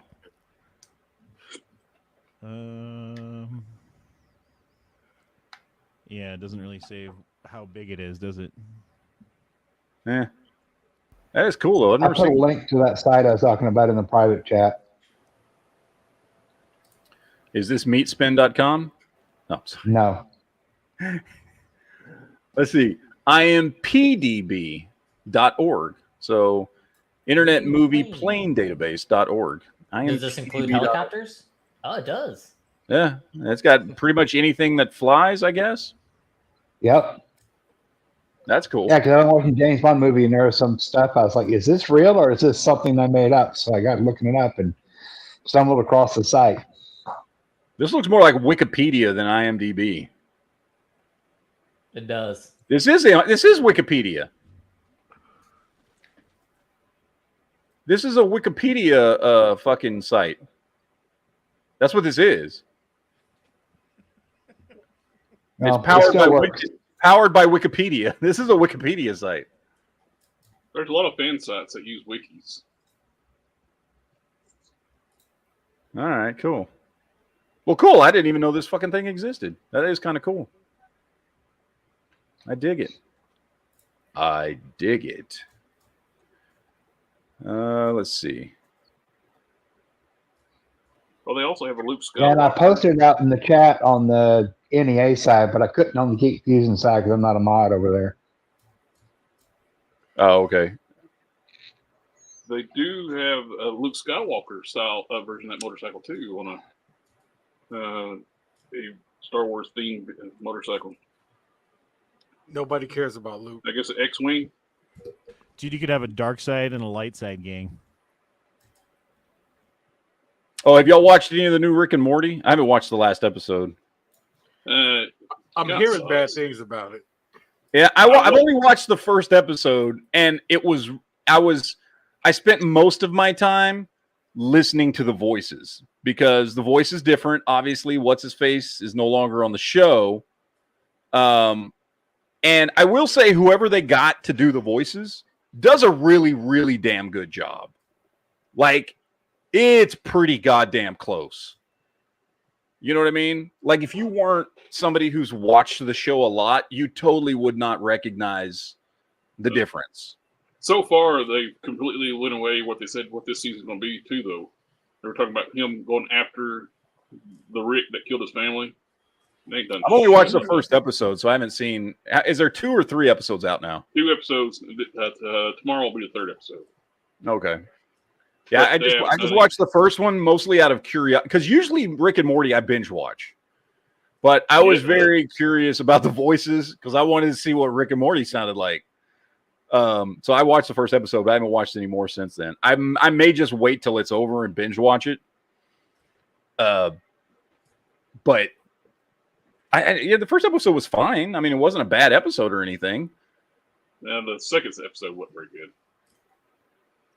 No, I haven't seen that one yet. The first episode was fine. It's them trying to get what's his face, Mr. What's his name? Poopy Pants. Yeah, Poopy Butthole. Mr. Poopy Butthole. There you trying to get him out of a fucking like funk and depression and get him out of Rick's house. I liked the episode. That man deserves to live there as long as he wants. Beth shot him. Mm-hmm. I'm sorry you only have positive memories of me. But it is definitely, if you've watched the show a lot, you can definitely tell a difference in the voices. But whatever. I mean, I guess that's what they got to do. Damn, did you see fucking Mexico got hit by a Cat 5 hurricane? Yeah. Yeah, and it switched really fast. It was like days ago. So, well, I've been busy. Holy shit. Well, Mexico doesn't have time to wait for you. Yeah. They're too busy hopping the border. Ain't nobody got time for that.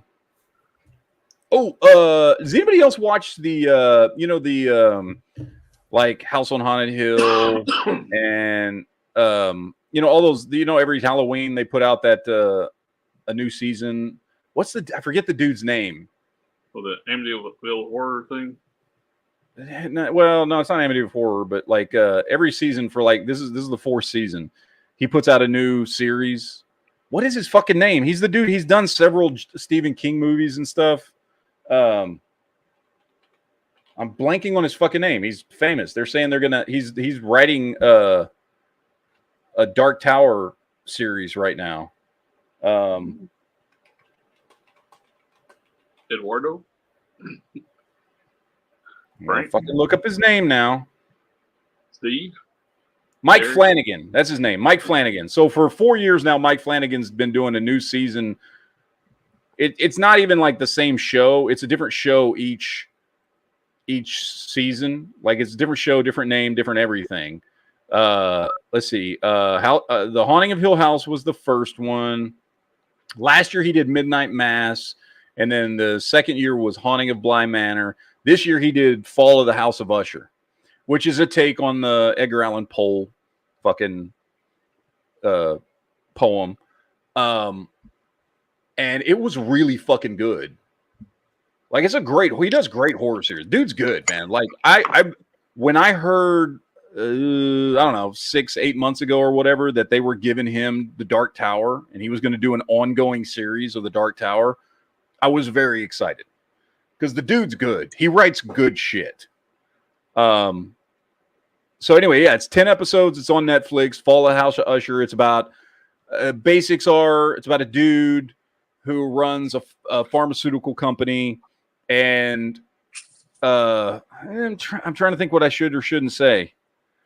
Really, I mean, if you've read, Edgar Allan Poe, then But like, it's about a dude who has a lot of bad things happen to him, and right before the end of his life, he starts confessing all this shit. And so there's a little jumping back and forth in time to different points, like when he was a kid, when he was, like young in his 20s and 30s, fast forwarding to when he's sitting there confessing all this stuff to a cop. And then a lot of the story takes place just like 3 weeks prior to when he's confessing the story of what a bad person he is to this cop. And all the really fucking evil shit that happened. Anyway, it's very good. I don't want to say too much, but it's really good. If you liked, The Haunting of Bly House or Haunted Hill or Midnight Mass or any of the other 3 shows he's put out, I would say this is the second best one. The Haunting of Hill House is still the best one, which was the first season he did. That's still the best one. But this is definitely better than Bly Manor or Midnight Mass. It's a really good season. And he's one of these dudes that uses a lot of the same actors in each one of the shows. They just play different characters in each show or whatever. So he's the horror of Adam Sandler. Yes. Yeah, he is. That's a good way to explain it. But it's good, man. If you like horror stuff, and it is appropriately horror-esque and gruesome deaths and all kinds of shit and supernatural stuff going on, and it's a good horror series. I like it. I highly recommend it. You should definitely check it out. Let me get this one here. I think we got another super chat here. Definitely Not an Informant says, I think they should leave Venom in. Oh, wait, I got this one already, didn't I? I got that one already. Sorry. Definitely not an informant. But yeah, it was good. I liked it quite a bit. I also caught up finally because I missed like 3 episodes in a row of Gen V, and I caught up this week on Gen V. And it is just not anywhere near as good as The Boys. Point blank. Yeah. It's just not. Like, it's okay. Like, I'm watching it. It doesn't. The Boys has got that formula where you got the big bad you hate. Yeah. I did like the tie-in in the latest episode. I won't spoil it for anybody, but the tie-in to the latest episode into a specific character from The Boys, season 3. And the way they tied that character to one of the characters in Gen V, I thought that was good. But in general, it's okay. I mean, it's not bad. I mean, and it's definitely worth watching if you like The Boys, right? To just, watch more shit that takes place in that universe. So it doesn't suck, but it's nowhere near as good as The Boys. I guess it's fine, to have while we're waiting for the next season of The Boys. Cool, whatever. It's something, but just don't expect too much of it. If you have not watched it yet, don't expect too much of it, because it's only okay. So, I'll finish watching it. I think there's only one episode left. I think next week is the season finale. And I'm sure it'll be fine. What's funny about it is in the first few episodes, the first 2 or 3 episodes, the woke. I'm sorry, I said that word, people. The woke stuff in the show felt very satiristic, right? Like it felt like they were making fun of it. You know what I mean? It was like more like they were making fun of woke culture. But as the show has gone on, it feels less and less like they're making fun of it. So that's something, I guess. Yeah, I don't know. Like I said, it's fine. I mean, watch it if you want. Don't watch it. It doesn't really matter. It doesn't. From what I can tell, I mean, unless something big happens in the final episode, it's not like this is a show you have to watch to know what's going on in The Boys. You don't. You don't have to watch this show. So if you don't want to watch it, don't fucking watch it. But it's fine, I guess. Whatever. Certainly not anything you need to rush out and fucking binge watch. Be like, oh, I gotta see what's going on here. No, you don't need to see any of that shit. So when you say that, reminds me of the way Disney did with the first Captain Marvel movie. They very heavily implied you need to watch that before you watch the Endgame. Yeah, and then no, I didn't need to see this at all. There's no reason to have watched this shit. Yeah.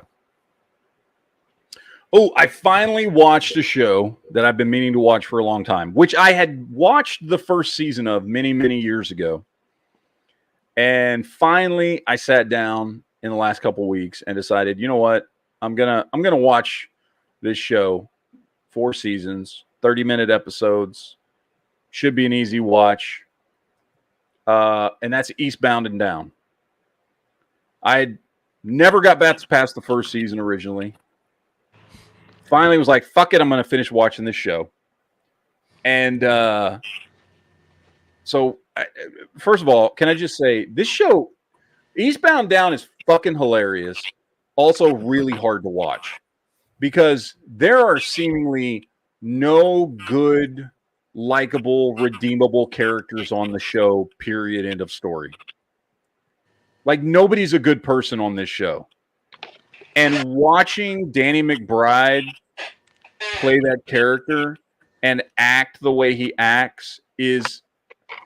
You ever had a situation in real life where you see somebody completely embarrassing themselves and it's hard to watch? We've all had friends like that, right? Like, that's what watching this show feels like. Yes, that's what watching this show feels like. You feel embarrassed for the character because he's such a horrible person and he seemingly never fucking learns his lesson. And he just continues to say the wrong thing and act completely uncalled. Like, in every situation, he says and acts the wrong way in every fucking situation. He's almost an unredeemable character throughout the whole show. It's hard to watch because you just kind of sit there going, oh, fuck, dude, no. Like, you watch all this shit, and especially by the time you get to season 4, you're like, surely between season 1 and season 4, and this character's been experiencing all these things I've been watching for years now at this point in the show's timeline. It's been 8 years between season 1 and season 4. surely this character has had some character growth and is not the same shitty human being he was when the show started. Oh, wait, no. He is still the same shitty human being he's been the entire fucking show. Like, it's a good show. It's funny. It's well written. The jokes are great. The humor's fantastic. Danny McBride is brilliant playing this character. All the people on the show are brilliantly played. It's just, sometimes you're just like, fuck, dude. There's like nobody in this show to root for. It makes it hard to watch. It really does. It's a good show, but you're just watching a bunch of despicable human beings treat each other like shit all the fucking time. Like watching Ted Lasso, but everybody's awful. Yeah, it's like the opposite of Ted Lasso. Whereas in Ted Lasso, almost everybody's a good person. Even when they're not good people, they're like, in the end, they're still good people. It's like the exact opposite of that. It's like even when a character does something good, they're still a bad person. Dude, like even when you feel like, and they say they've learned their lesson, then they go do something despicable to somebody else. And it's just like, fuck, dude. What are those? Are those motorcycle helmets? Yeah, there's a Batman helmet, dude. Check this out. Mandalorian. Yeah, that's Arkham Knight. You could be Stormtrooper. There's Predator ones, too. They got Boba Fett. Are those DOT rated? Yeah, DOT and ECE approved. Oh, nice. $350, but I mean, that's not bad for a motorcycle helmet. Yeah, it's not cheap either, but yeah. I've seen non-Batman motorcycle helmets cost way more than that. That's pretty badass. Yeah, that's that Arkham Knight fucking helmet. I like it. That's cool. I don't think you could see very well. I mean, like looking at it, it doesn't seem like you could see very well out of it. That would be my one complaint. I mean, I guess if that's really, really close to your eyes, maybe. So there's not like in a motorcycle helmet, dude, you've got like what, 3 inches away from your face before the visor. So you're set farther back in the helmet. So you've got to have a wider range of view. But if it's the like helmet is set closer to your face, you might still have a decent field of view on that thing. Oh, you can be Deadpool. That Mandalorian one looks more like a Cylon to me. It's too shiny. Fucking blind people with that motherfucker. Imagine just going down the Texas sun. And the sunlight just hits just right. No shit. OG Cylon or the remake?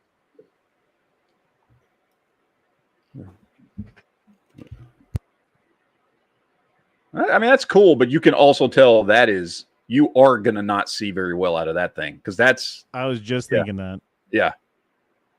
You are not going to see. You could do it, but if I'm on a motorcycle, man, I want to fucking have as much field of view as I possibly can get. Yeah, there should be nothing obscuring your field of view at all. Yeah. Basically. Gross. Idiots do not see motorcycles on the road. You need to be able to see.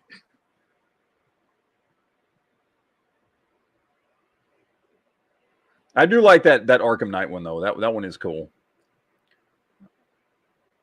That one's probably the best looking one. Even though I could give a shit about fucking Arkham Knight or Batman shit, it's the coolest looking one.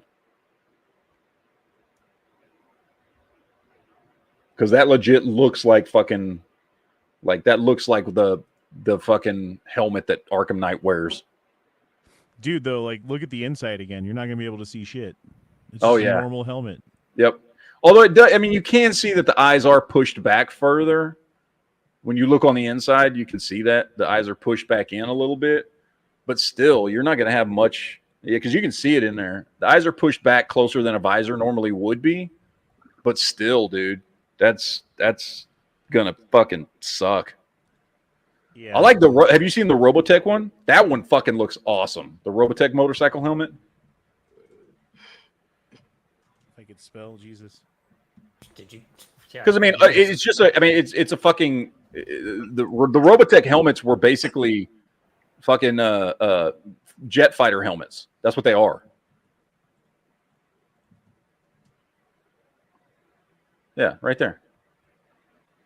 That one. There's several companies that make them, but yeah. The Predator helmets are cool looking too. That thing's got great field of vision on that. Yeah, like this actually kind of makes sense. Although that giant wing on the front going at like 90 miles an hour, yeah, I feel like would be a problem. No, you actually flip that down so you can then trust the Force. Oh, is that what that's for? Because that's what you want to do at 90 for sure. Yeah.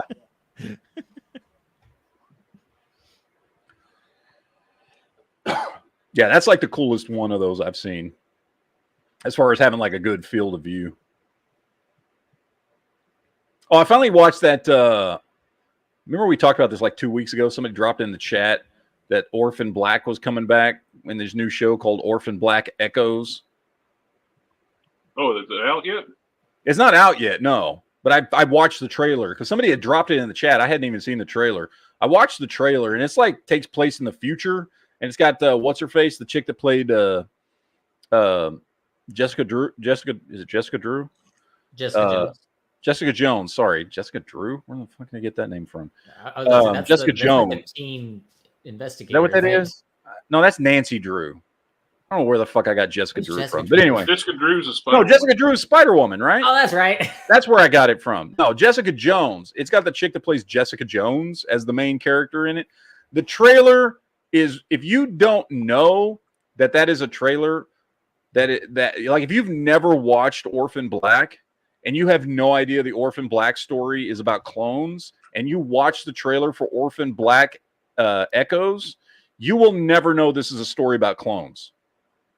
Like there's like one scene that it kind of shows that it's like, oh, maybe is that a clone coming out of like a fucking clone machine bathtub thing or some shit? But I mean, the trailer looked cool, and if you know what Orphan Black is, like, it's cool. It's a good trailer. But if you don't, you're not gonna have a fucking clue. It just looks like random sci-fi shit.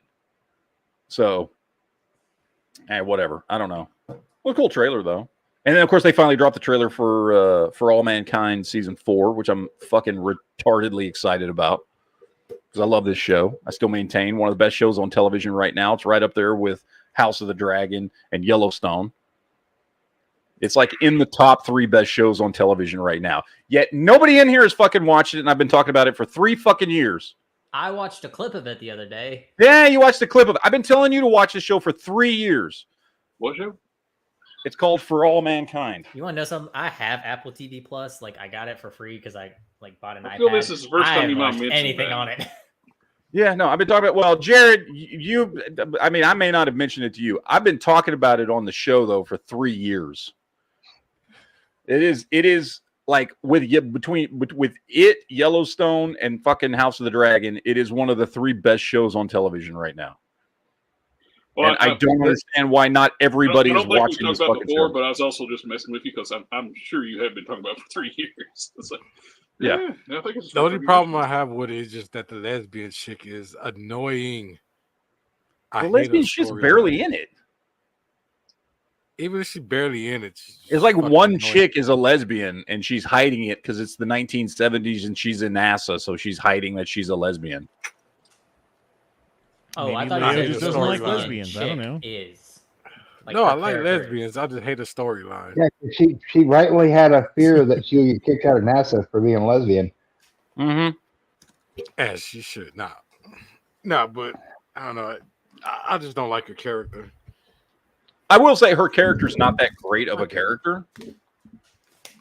Like, she's not like the best character, but she's also not one of she's one of it's one of these shows that's got like a fucking cast of about 15 main characters, and she's like one of the 15, and she's certainly not one of the top like 5 main characters. She's a secondary character.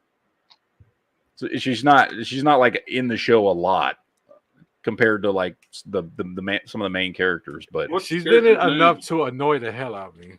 All right, well, whatever. What's the character's name? I'm trying to guess which one it is on the. Oh fuck! I don't remember her name. I don't remember that character. It's annoying bitch. That one? No, that's not her. Or there's one that looks really annoying back in here in the back. That one? No, that's not her. I gotta look it up. I don't fucking remember what her name on the show is. Wait, is that? I don't either. I think she's a lesbian in real life, though. I think that's why she plays a lesbian on the show. Because I've only ever seen her ginger dude on the show. What? I know. I've only ever seen her in 2 things in my life, and she's been a lesbian in both of them. It's because she's got big lesbian. But it's like the lady that plays Domino in Deadpool 2. She does not change her hairstyle for any movie she's in. Okay, it's the chick. I know. It's the chick that plays Zazie Beetz. Yeah. It's the chick that plays Ellen Wilson. That's the lesbian. Ellen DeGeneres? Yes. She's sorta on a NASA show. It's exactly what it is. I thought Ellen got canceled. And I have watched Raw Mankind up to the first part of season 2. I need to get back into it, though. Although the best characters on that show are Tracy and Gordo, sorry. Yes. Tracy and Gordo are the best characters on the show. I won't explain anything about them. You have to watch the show to find out. But no spoilers. So for those that don't know what the show is about, I will explain it for the 1,237th time. This is an alternate reality history show. This is what would the world, specifically the United States and NASA, be like if the Russians had made it to the moon first. That is like the diversion in the timeline that separates the show you're watching from what happened in reality with us in the real world, right? This is if the Russians had landed on the moon first, like the very first episode opens with the entire world watching as the Russians are about to land on the moon. And this is the diversion point, and it goes off into a whole different timeline of things, how now the Cold War has turned into this Cold War space race, and how it actually forced the United States to be much more innovative and push much harder in the space race and do things on a much quicker timeline and do more things than we ever did in real life. And it's really fucking good. Like, it's a ridiculously good show. What it should have been in real life. It's what should have happened in real life, yeah. Right. Absolutely. As far as the technology. I still love the episode when they bring the Marines to the moon. I mean, it's multiple episodes, but I love that one when they're like, oh yeah, there's not enough gravity on the moon. If you shoot straight, because they're telling me, oh, you better shoot up or shoot down. If you shoot straight, because they bring fucking AR-15s to the moon, because that's what America would do. And they're like, oh yeah, you gotta shoot high or shoot low, because if you shoot straight, then there's not enough gravity on the moon. It'll just go all the way around the moon and come back and hit and shoot you in the back. And the one dude's like, what? And then one dude shoots the gun, and then all the other dudes like step out of the way, and he's like, oh fuck, what? And they just all start laughing at his ass because he's a dumb Marine. Isn't that right, Duke? See, Duke's not even fucking listening. Yes, that was the last episode I watched, as a matter of fact. And oh, really? Oh, you haven't watched? Yeah. So you haven't even watched the 3rd season yet, then? No. So I said I need to get back into it because I like the show. I just you totally went off several different directions. Yeah, that's all 2nd season. So 1st season takes place in the 70s. 2nd season takes place in the 80s. 3rd season takes place in the 90s. Season 4 takes place in the 2000s. So it jumps forward a decade between seasons. Between each season. Season 3. Yeah, but season 4 is wild. It's wild. We haven't gotten season 4 yet. What are you talking about? I mean, sorry. 3? 3. 3? Yeah. Yeah. Yeah, it's fucking great show, man. I highly, highly, highly recommend everybody go check it out. That's one of those shows that I like. No, you just got to watch it. It's not even one of those like, oh, some of you might like it and some of you might not. No, it's a fucking phenomenal show. You should absolutely watch this goddamn show. And season 4 starts in like 2 weeks. So you got like 2 weeks to binge watch 3 seasons. And each season is 10 episodes. And they are meaty. Like, dude, each episode feels like a goddamn movie. Yeah. Ah, no shit. Like, they are meaty. Hour-long episodes, so dude. Sit down and buckle up. Yeah, there's a lot that happens in there. It is not, and this is why G-Webs, because I've talked to G-Webs before about it. He hasn't watched these, like, because every time I put it on, he's like, I like to put shows on and then do other things while I'm watching them. He's like, and you can't do that. He's like, I'll be watching. He's like, and I'll look up and I don't know what the fuck is going on because I looked away for a minute to do something and I look back and I'm completely lost on the episode. I'm like, yeah, dude, you gotta pay attention to the show. Because a lot happens in every episode. Some episodes, like there's episodes that go by and you're like, oh, fuck, from the beginning of the episode to the end of the episode, a year has passed. Like a year's worth of shit just happened in this fucking episode for all the characters. So it's a meaty fucking show, man. You can't just fucking casually watch it. You got to fucking pay attention, put some goddamn blinders on. Don't play with your phone, you know. Like, do what we all used to do before the internet, you know?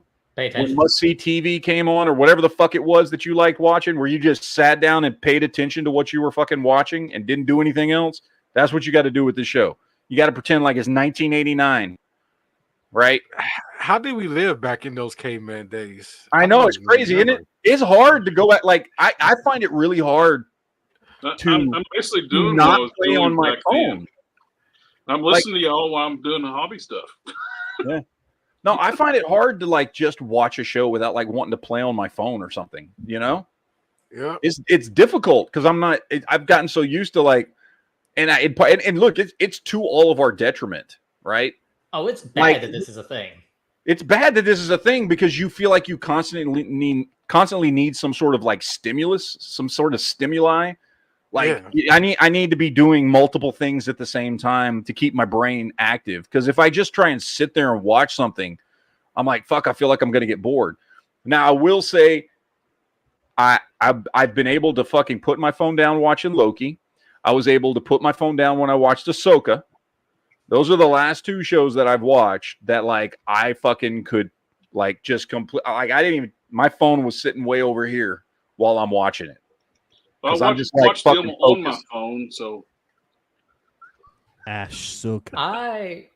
My problem isn't so much playing on my phone, but if it's like at home, I have a tendency to pause and like go do something else real quick, and then I don't finish.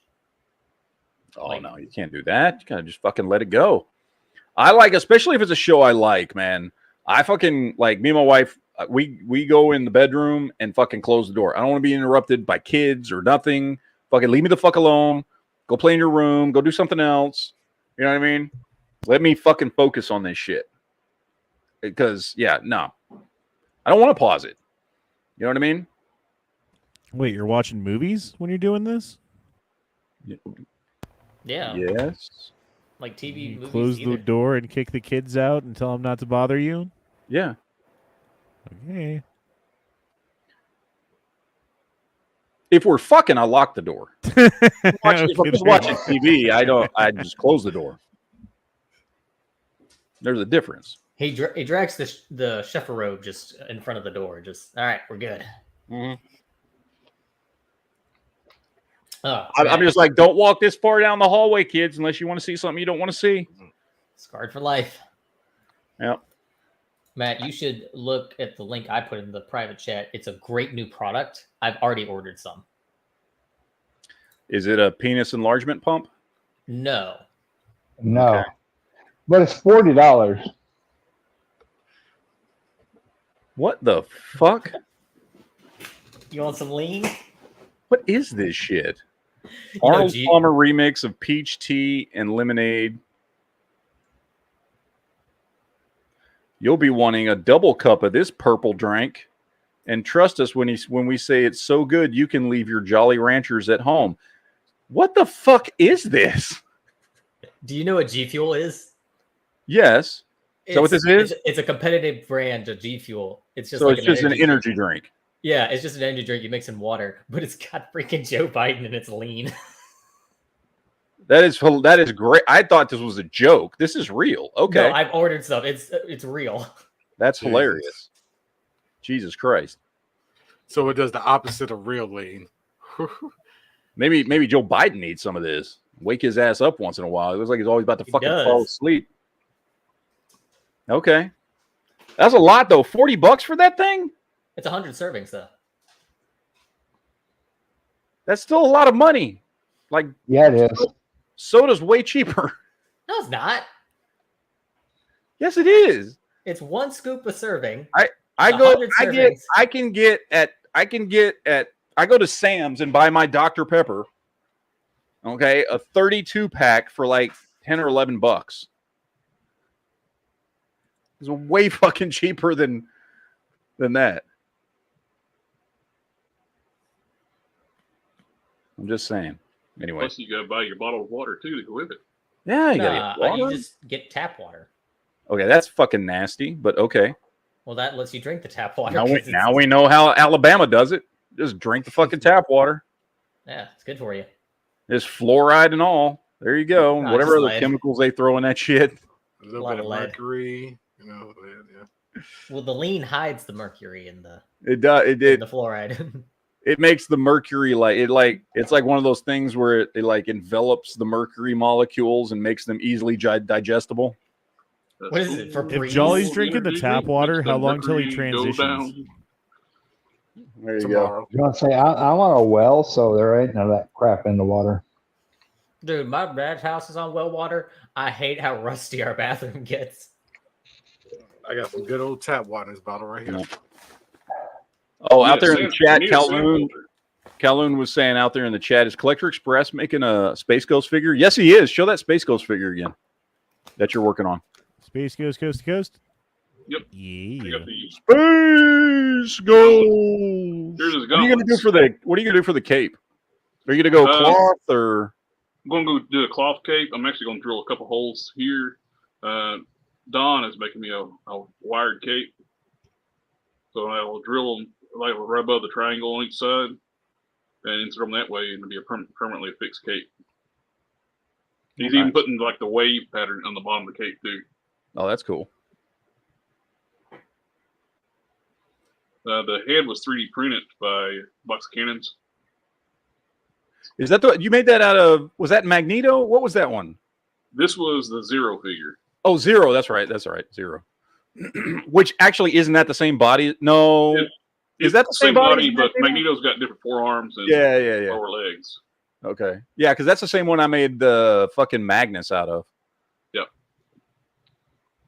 It's a good body it's a good solid buck.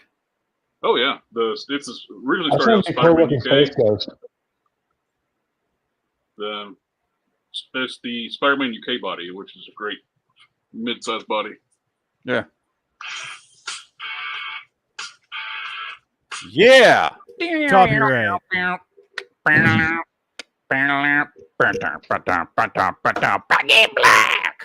So whose ringtone is that? Yeah. Oh, well, anyway. I know that's not true. I've been playing around. I'm waiting for my we're going to talk about toys here for a couple minutes. I'm still waiting on my Ghost Rider head to show up for my my fucking Old West Carter Slade Ghost Rider. So I haven't really been playing with much. I did redo a couple of figures. I kind of redid my Black Knight. I didn't like that he had the red cape. And then while I was at it, I went ahead and did some more to him. But I kind of redid him. I redid his cape and touched him up a little bit. Redid him again. So I was playing around with that one today after I redid his cape. Touched him up a bit. And I did something to a fucking... Oh, God. Jared, you got to check this out. Yeah.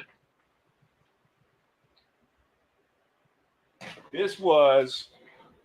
And it's okay. You can tell me how bad this is. I don't give a shit. This was one of the first... I loosely use the term customs I ever did from, this is probably about 5-6 years ago. I can't remember. And I took a old school Toy Biz. I guess he was Toy Biz. He was either Toy Biz or he was Hasbro when Hasbro was still using the Toy Biz bucks. I don't remember. But it's that body style with the ball hips and everything. I took a Union Jack and I tried to do like my own little custom Spider-Man. And it's okay to laugh at this. This is the first one I ever did. This wasn't just a kit bash. I painted this whole motherfucker.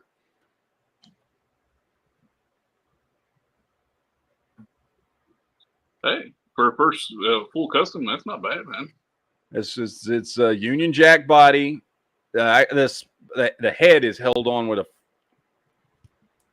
a fucking screw. But I touched him up today because he had a couple places I needed to touch up, and I resealed him. But the logo is laughable, but I didn't do anything on the back. That was my first fucking full custom that I ever did. But that's better than I've seen. A lot of people have been doing it for years. I started messing with him because I was cleaning my shelves off today, which took about 4 hours. And I had originally used like a varnish to seal him. Mm-hmm. And I'm sure you've used varnish before. It sucks and it just attracts dust. And so I was like dusting him off because it doesn't dry hard. It dries a little bit tacky almost. And I was like, dude, I gotta reseal him. I gotta clean him off and reseal him. So I was like, okay, I'm gonna do that. And then while I was doing it, I touched up a couple spots on him and resealed him so that he's got a nice hard candy coat finish instead of being like, I don't know. You know that varnish, the fucking Vallejo varnish? Have you ever used that shit before? No.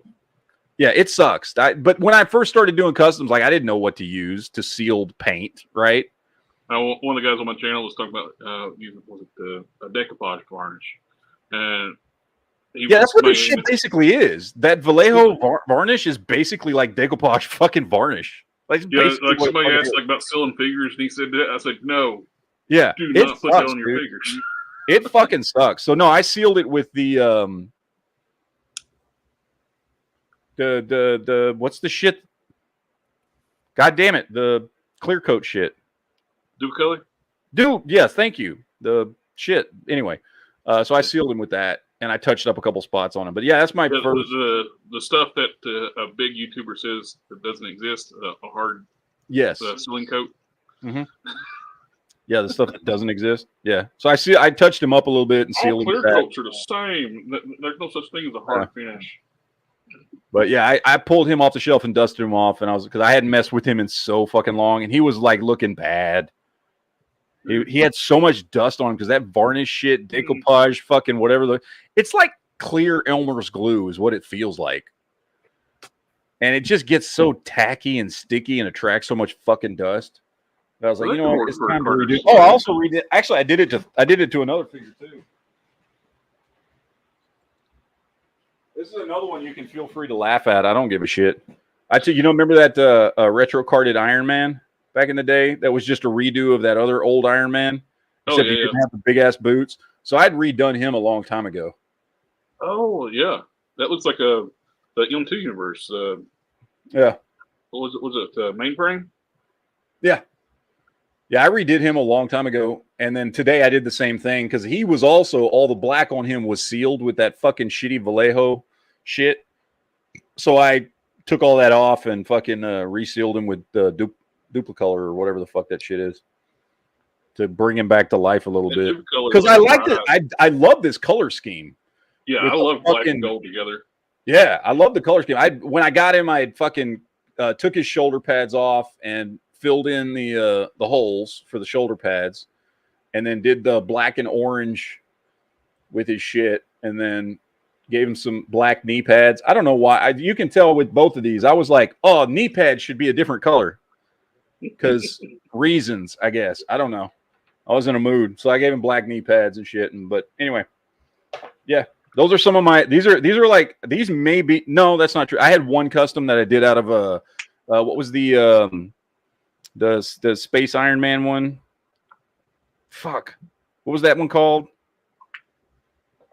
The space suit where he had like crowns for shoulder pads. Oh, yeah. Wasn't that Guardians of the Galaxy wave? Yeah. Can't remember that. I tried to do one out of him. That I had to throw him away. Yeah, he's that's not an easy buck to work with. No, it's not. It fucking sucks. But I had done. I had done a few Iron Mans. So I did. I've showed you this one before. The one I did out of that Mattel Black Manta figure. Oh yeah. Which I don't know why I did that. I was bored, and then I did this one out of a This is just a weird one. I did this one out of. It looks like a cool underwater armor. Yeah, it does. It kind of looks like underwater armor. But this one I did out of a fucking Fortnite figure. And, you did repurpose that Space Iron Man head for that. Yeah, because that's all I had left. This was the head that I had ruined.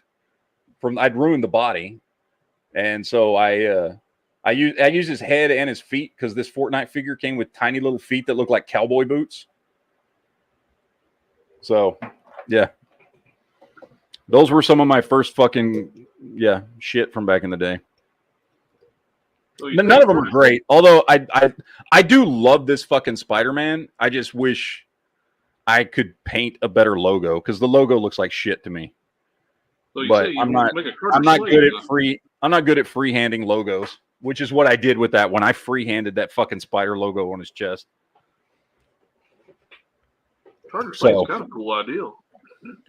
Is that the one you're gonna do? Like, are you still doing you're doing Jonah Hex though, right? You're not doing. Oh yeah, I'm gonna do a Jonah Hex. I'm just messing around. That's Hetty Skulls in here. But that could work for her. I'll show you the one. Where's the one I got? I got here. Let me pull it up. I'll show you the one I got here because I think it looks pretty good for the rest of the stuff that I've got here. Hold up.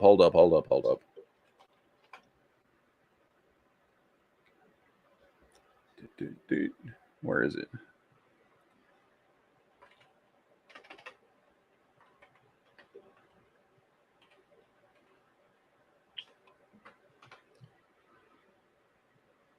Come on, fucker.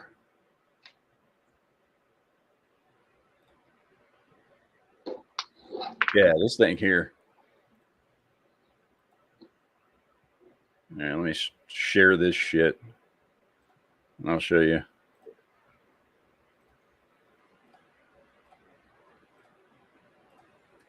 So this is the...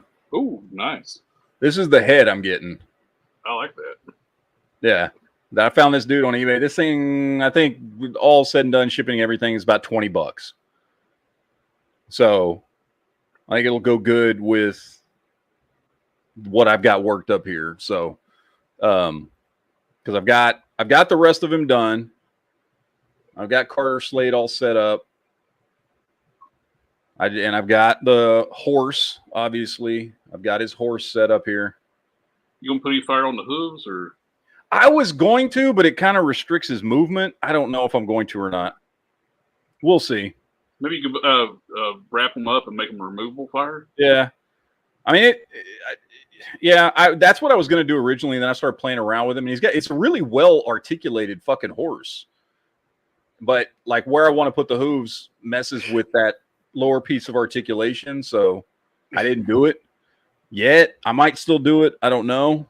But yeah, as soon as I get that fucking head in and get it painted up, then I will have him finished up, and then I'll do a video on it, and everything will be all good. I'm most proud of the fucking horse because the horse took me fucking forever to do the fucking flame effects on this bastard.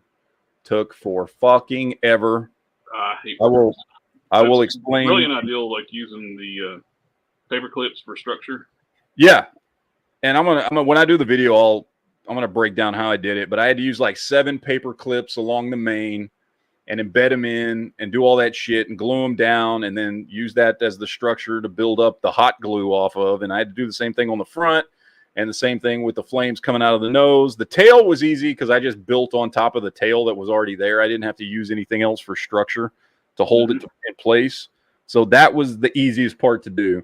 And then I had to dry brush the whole fucking thing because he came in looking like a goddamn bright brown Barbie horse. And then I had to do the wash over the saddle to make it look like leather. And it was kind of a bitch. So, but, you know, whatever, I guess. They're called mares. Yes. Oh, Phoenix is out there in the chat. Says, found the channel from the Giant Man HasLab video. Cool. Cool to see you streaming. Awesome, Clay. Thank you. Well, we stream every Friday and Saturday night. We do toy chat on Friday nights. Tonight is usually geek chat, but we started talking about toys. Tonight, on Saturdays, we usually talk about movies and TV shows and stuff like that. We did just start Friday, talking about we're toys going a minute to ago. talk about top 5 playsets. Yes, we're doing top 5 play sets on Friday. So we do that on Friday night. So toys on Friday, movies and TV shows on Saturday, and then I post videos 2-3 times a week, give or take, whatever. Cool's out there in the chat. Oh, he says use a decal for the Spider-Man logo.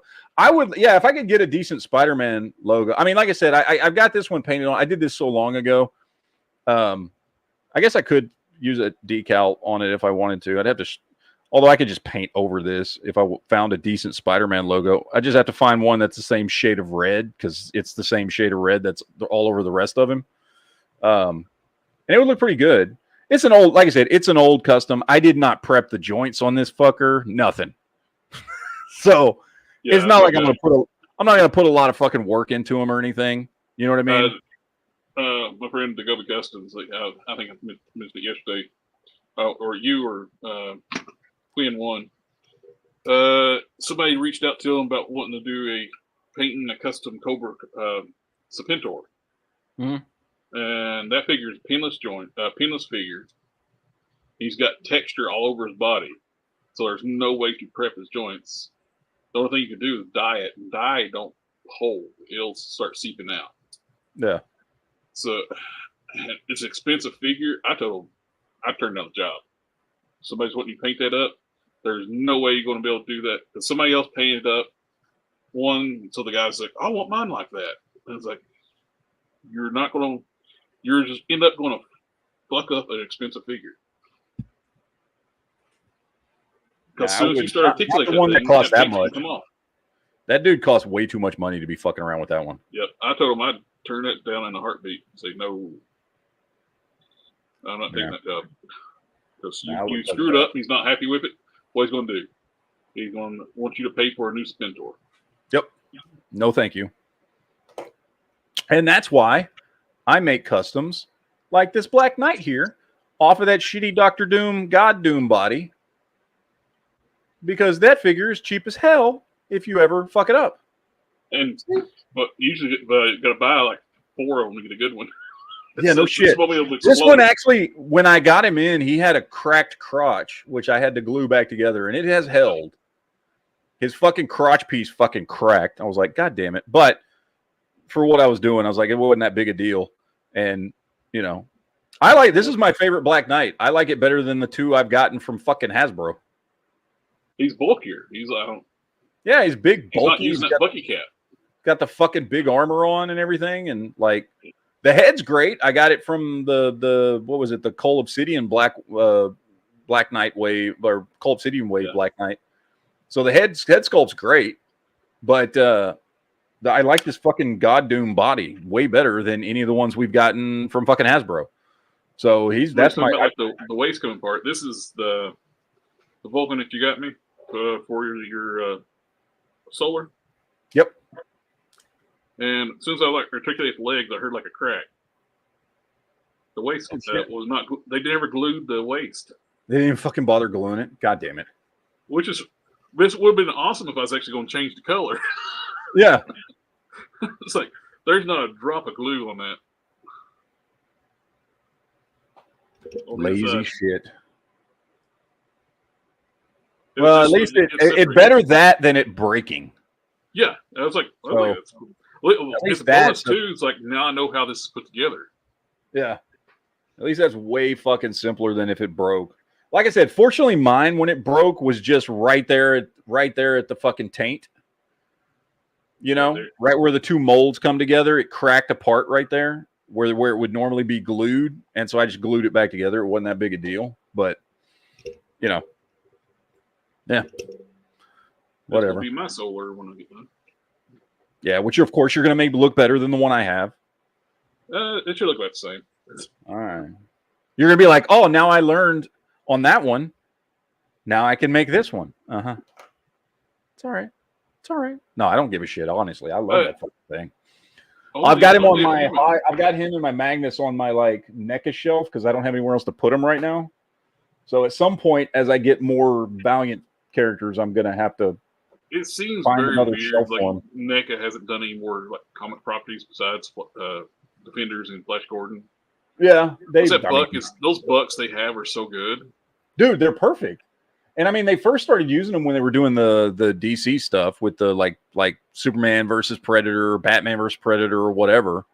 That's the first time I remember seeing those bucks was when they started pumping that stuff out. And they're great superhero bucks. The gold key characters would be perfect for NECA too. Oh hell yeah, they would. That's Solar, Torok, and Magnus. Yeah. Plus all their supporting characters. The only one that would be a bitch, and we've talked about this before, is Exo Manowar would be a fucking hell of a figure to make for any company. Yeah, well, of course, he's not gold key character, so he's no straight up Valiant. So yeah, I mean, you would have. I don't know, like who owns him now? Is he back? I know Valiant came back for a little while. Valiant's still around now, but they still own all their characters except for like the gold key they were licensing out. So you don't have Magnus, Solar, and Torok with but they've still got fucking Ninja Bloodshot and Exo Manowar and fucking Harbingers and all those characters. Yeah. Probably, and then I think they still got Archer and Armstrong, all that stuff. Yeah. I found the video of Never Enough Ammo when he switched from liking sports to liking geek stuff. You want to watch it real quick?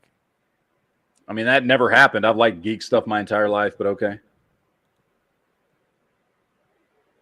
Right there. That's when it happened. That would be a good time to be like, you know what? I like Star Trek. You know what? Fuck tennis. I like Star Trek and Star Wars and action figures. Fuck tennis. Yeah. We've been pointing them out. Who needs the rest of this shit? Akua in chat says Black Knight was the first comic I ever purchased. Operation Galactic Storm storyline. Oh, I remember Galactic Storm. Yeah. Galactic Storm was what, 91? Because that was after the whole. Because what did they do? I think Galactic Storm was after Korvac saga. If I remember right. Wasn't that the big event before Galactic Storm? Was Korvac saga? Because they do that. The Avengers did a big saga every year. And Galactic, yeah, because I know Galactic Storm was before the Infinity War, or Infinity Saga, or Infinity War, whatever. And I think Korvac was before that. I'm trying to remember. They did, yeah. I'm trying to remember the order of them, because they basically started once Secret Wars was over with. They started doing, and they started in Avengers, and then X-Men started doing it. But they started doing these yearly like fucking sagas where, you know, it would involve all the different Avengers titles. And so, you know, you'd have fucking West Coast Avengers, and then it would cross over into Captain America. It would cross over into Iron Man. It would cross over into all their annuals. They would do it through the annuals usually. Yeah. The X-Men were big on the annual like crossover. Yeah. Too. They would do the big annuals crossovers. And Avengers were doing that. DC did that too with the Bloodline stuff. Mm-hmm. So the alien invasions, when the survivors of the alien attacks gain superpowers. Yeah. I remember the big DC one they did. Remember Invasion Earth, I think is what it was called. When they just like created some new fucking aliens that had never existed before, and fucking they were like, oh no, they're going to take over the Earth. And it's like, bitch, you've been fighting. You got Green Lantern and Superman. It should have been like no problem whatsoever. Yeah, but they made it a big deal. They had to make it a big storyline. The tactical nuke of superheroes. Yeah, but they had to make it seem like it was a big fight. Like, okay, whatever, dude. It was not a great storyline. I remember this one comic that DC put out. It was a one-off back in the late 80s. It wasn't, I don't think it was directly tied to the DC universe, the mainstream DC universe. It was called The Griffin. Do you remember this? Mm-mm. It was really fucking good. Let me see if I can find it. I didn't get into comics until like the early 90s. So I grew up in the middle of nowhere, so you couldn't really, there wasn't any comic book shops until the 90s.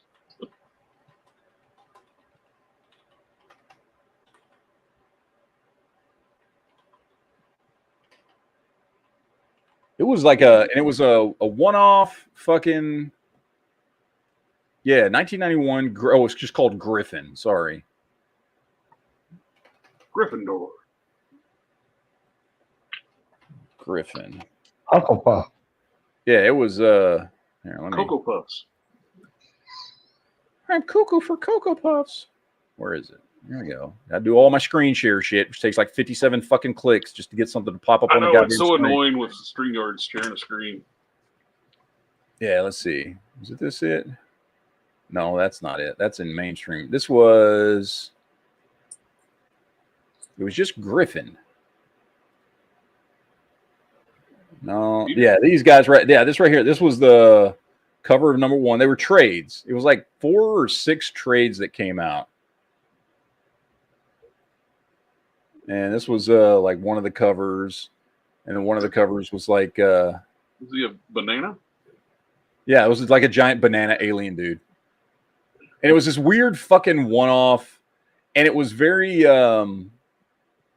remember in the, was it the late 90s or early 2000s when DC started doing all those like one-offs for like Superman, Batman, Wonder Woman? They were doing like these one-off trades that was almost like retelling the origins of the characters. And like they did the whole like the one-off trade where they did like the story of New Krypton and that kind of stuff. I don't know if you remember those. This was like a prequel to that in the sense of it was like these darker, serious takes on like DC Comics, except this time, the first time they're doing it, they just made up fucking characters. Anyway, it was a really good series. I don't remember. Yeah, 1991. Yeah, this fucking thing right here. No, look at that. Is there any information? Did they fill this? Oh, issues 1, 2, 3, 4, 5, and 6. Griffin, Volume 1, Number 1. Here's the synopsis. What's the synopsis? Why are you popping shit up? It has been 20 years since Matt Williams, now known as Griffin, a captain of the Akkadian Empire, left Earth on New Year's Eve, 1967. He was recalled when he left his parents, his brother, his girlfriend on that day. Yeah. In the present, he has his Griffin command ship over Earth's orbit. It was just some weird fucking like, it was very, I remember it being very Guardians of the Galaxy before the current iteration of Guardians of the Galaxy, right? Right. Like it was a dude from Earth who fucking now is in space and a crazy cast of characters that are all in, whatever. It was very much, and I'm not claiming like fucking Marvel ripped them off or anything, but like it was very reminiscent of the modern incarnation of Guardians of the Galaxy. Just in kind of the characters and the storyline and stuff like that. It reminds me a lot of what Guardians of the Galaxy eventually became. So it was cool. Anyway, I don't know why I brought that up, but whatever. All right, ladies and gentlemen, we've been going for over 2 hours. It is time to shut this one down and run it into the floor all the way. And, of course, we'll be back next week, obviously. We got Friday Night Toy Chat, and we'll be back again next Saturday, just like tonight, to do this all over again and talk about whatever geek stuff comes up over the course of the week. But, yes, Friday night we are doing the top 5 play sets of all time. And a playset, we said the other day, playsets are open to interpretation. Yep. So whatever. My list is going to be pulling from the ones I enjoyed as a kid.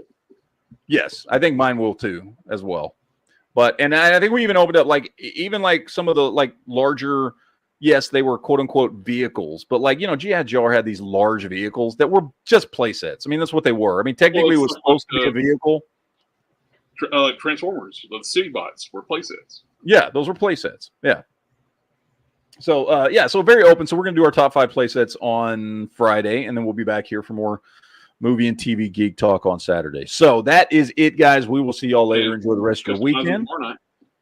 Oh, yeah, and then you've got your show, Work in Progress, tomorrow night. And I'm just hoping I get my fucking... I'm ready. I know it's coming from China, but I'm ready for my goddamn Ghost Rider head because I want to finish that. So, all right, guys, we will see y'all later. Enjoy the rest of your weekend. And, that's it. Just get the fuck out of here. You ain't got to go home, but you can't stay here. So, take it for what it is and just be peaceable about it. So, all right, later, dudes.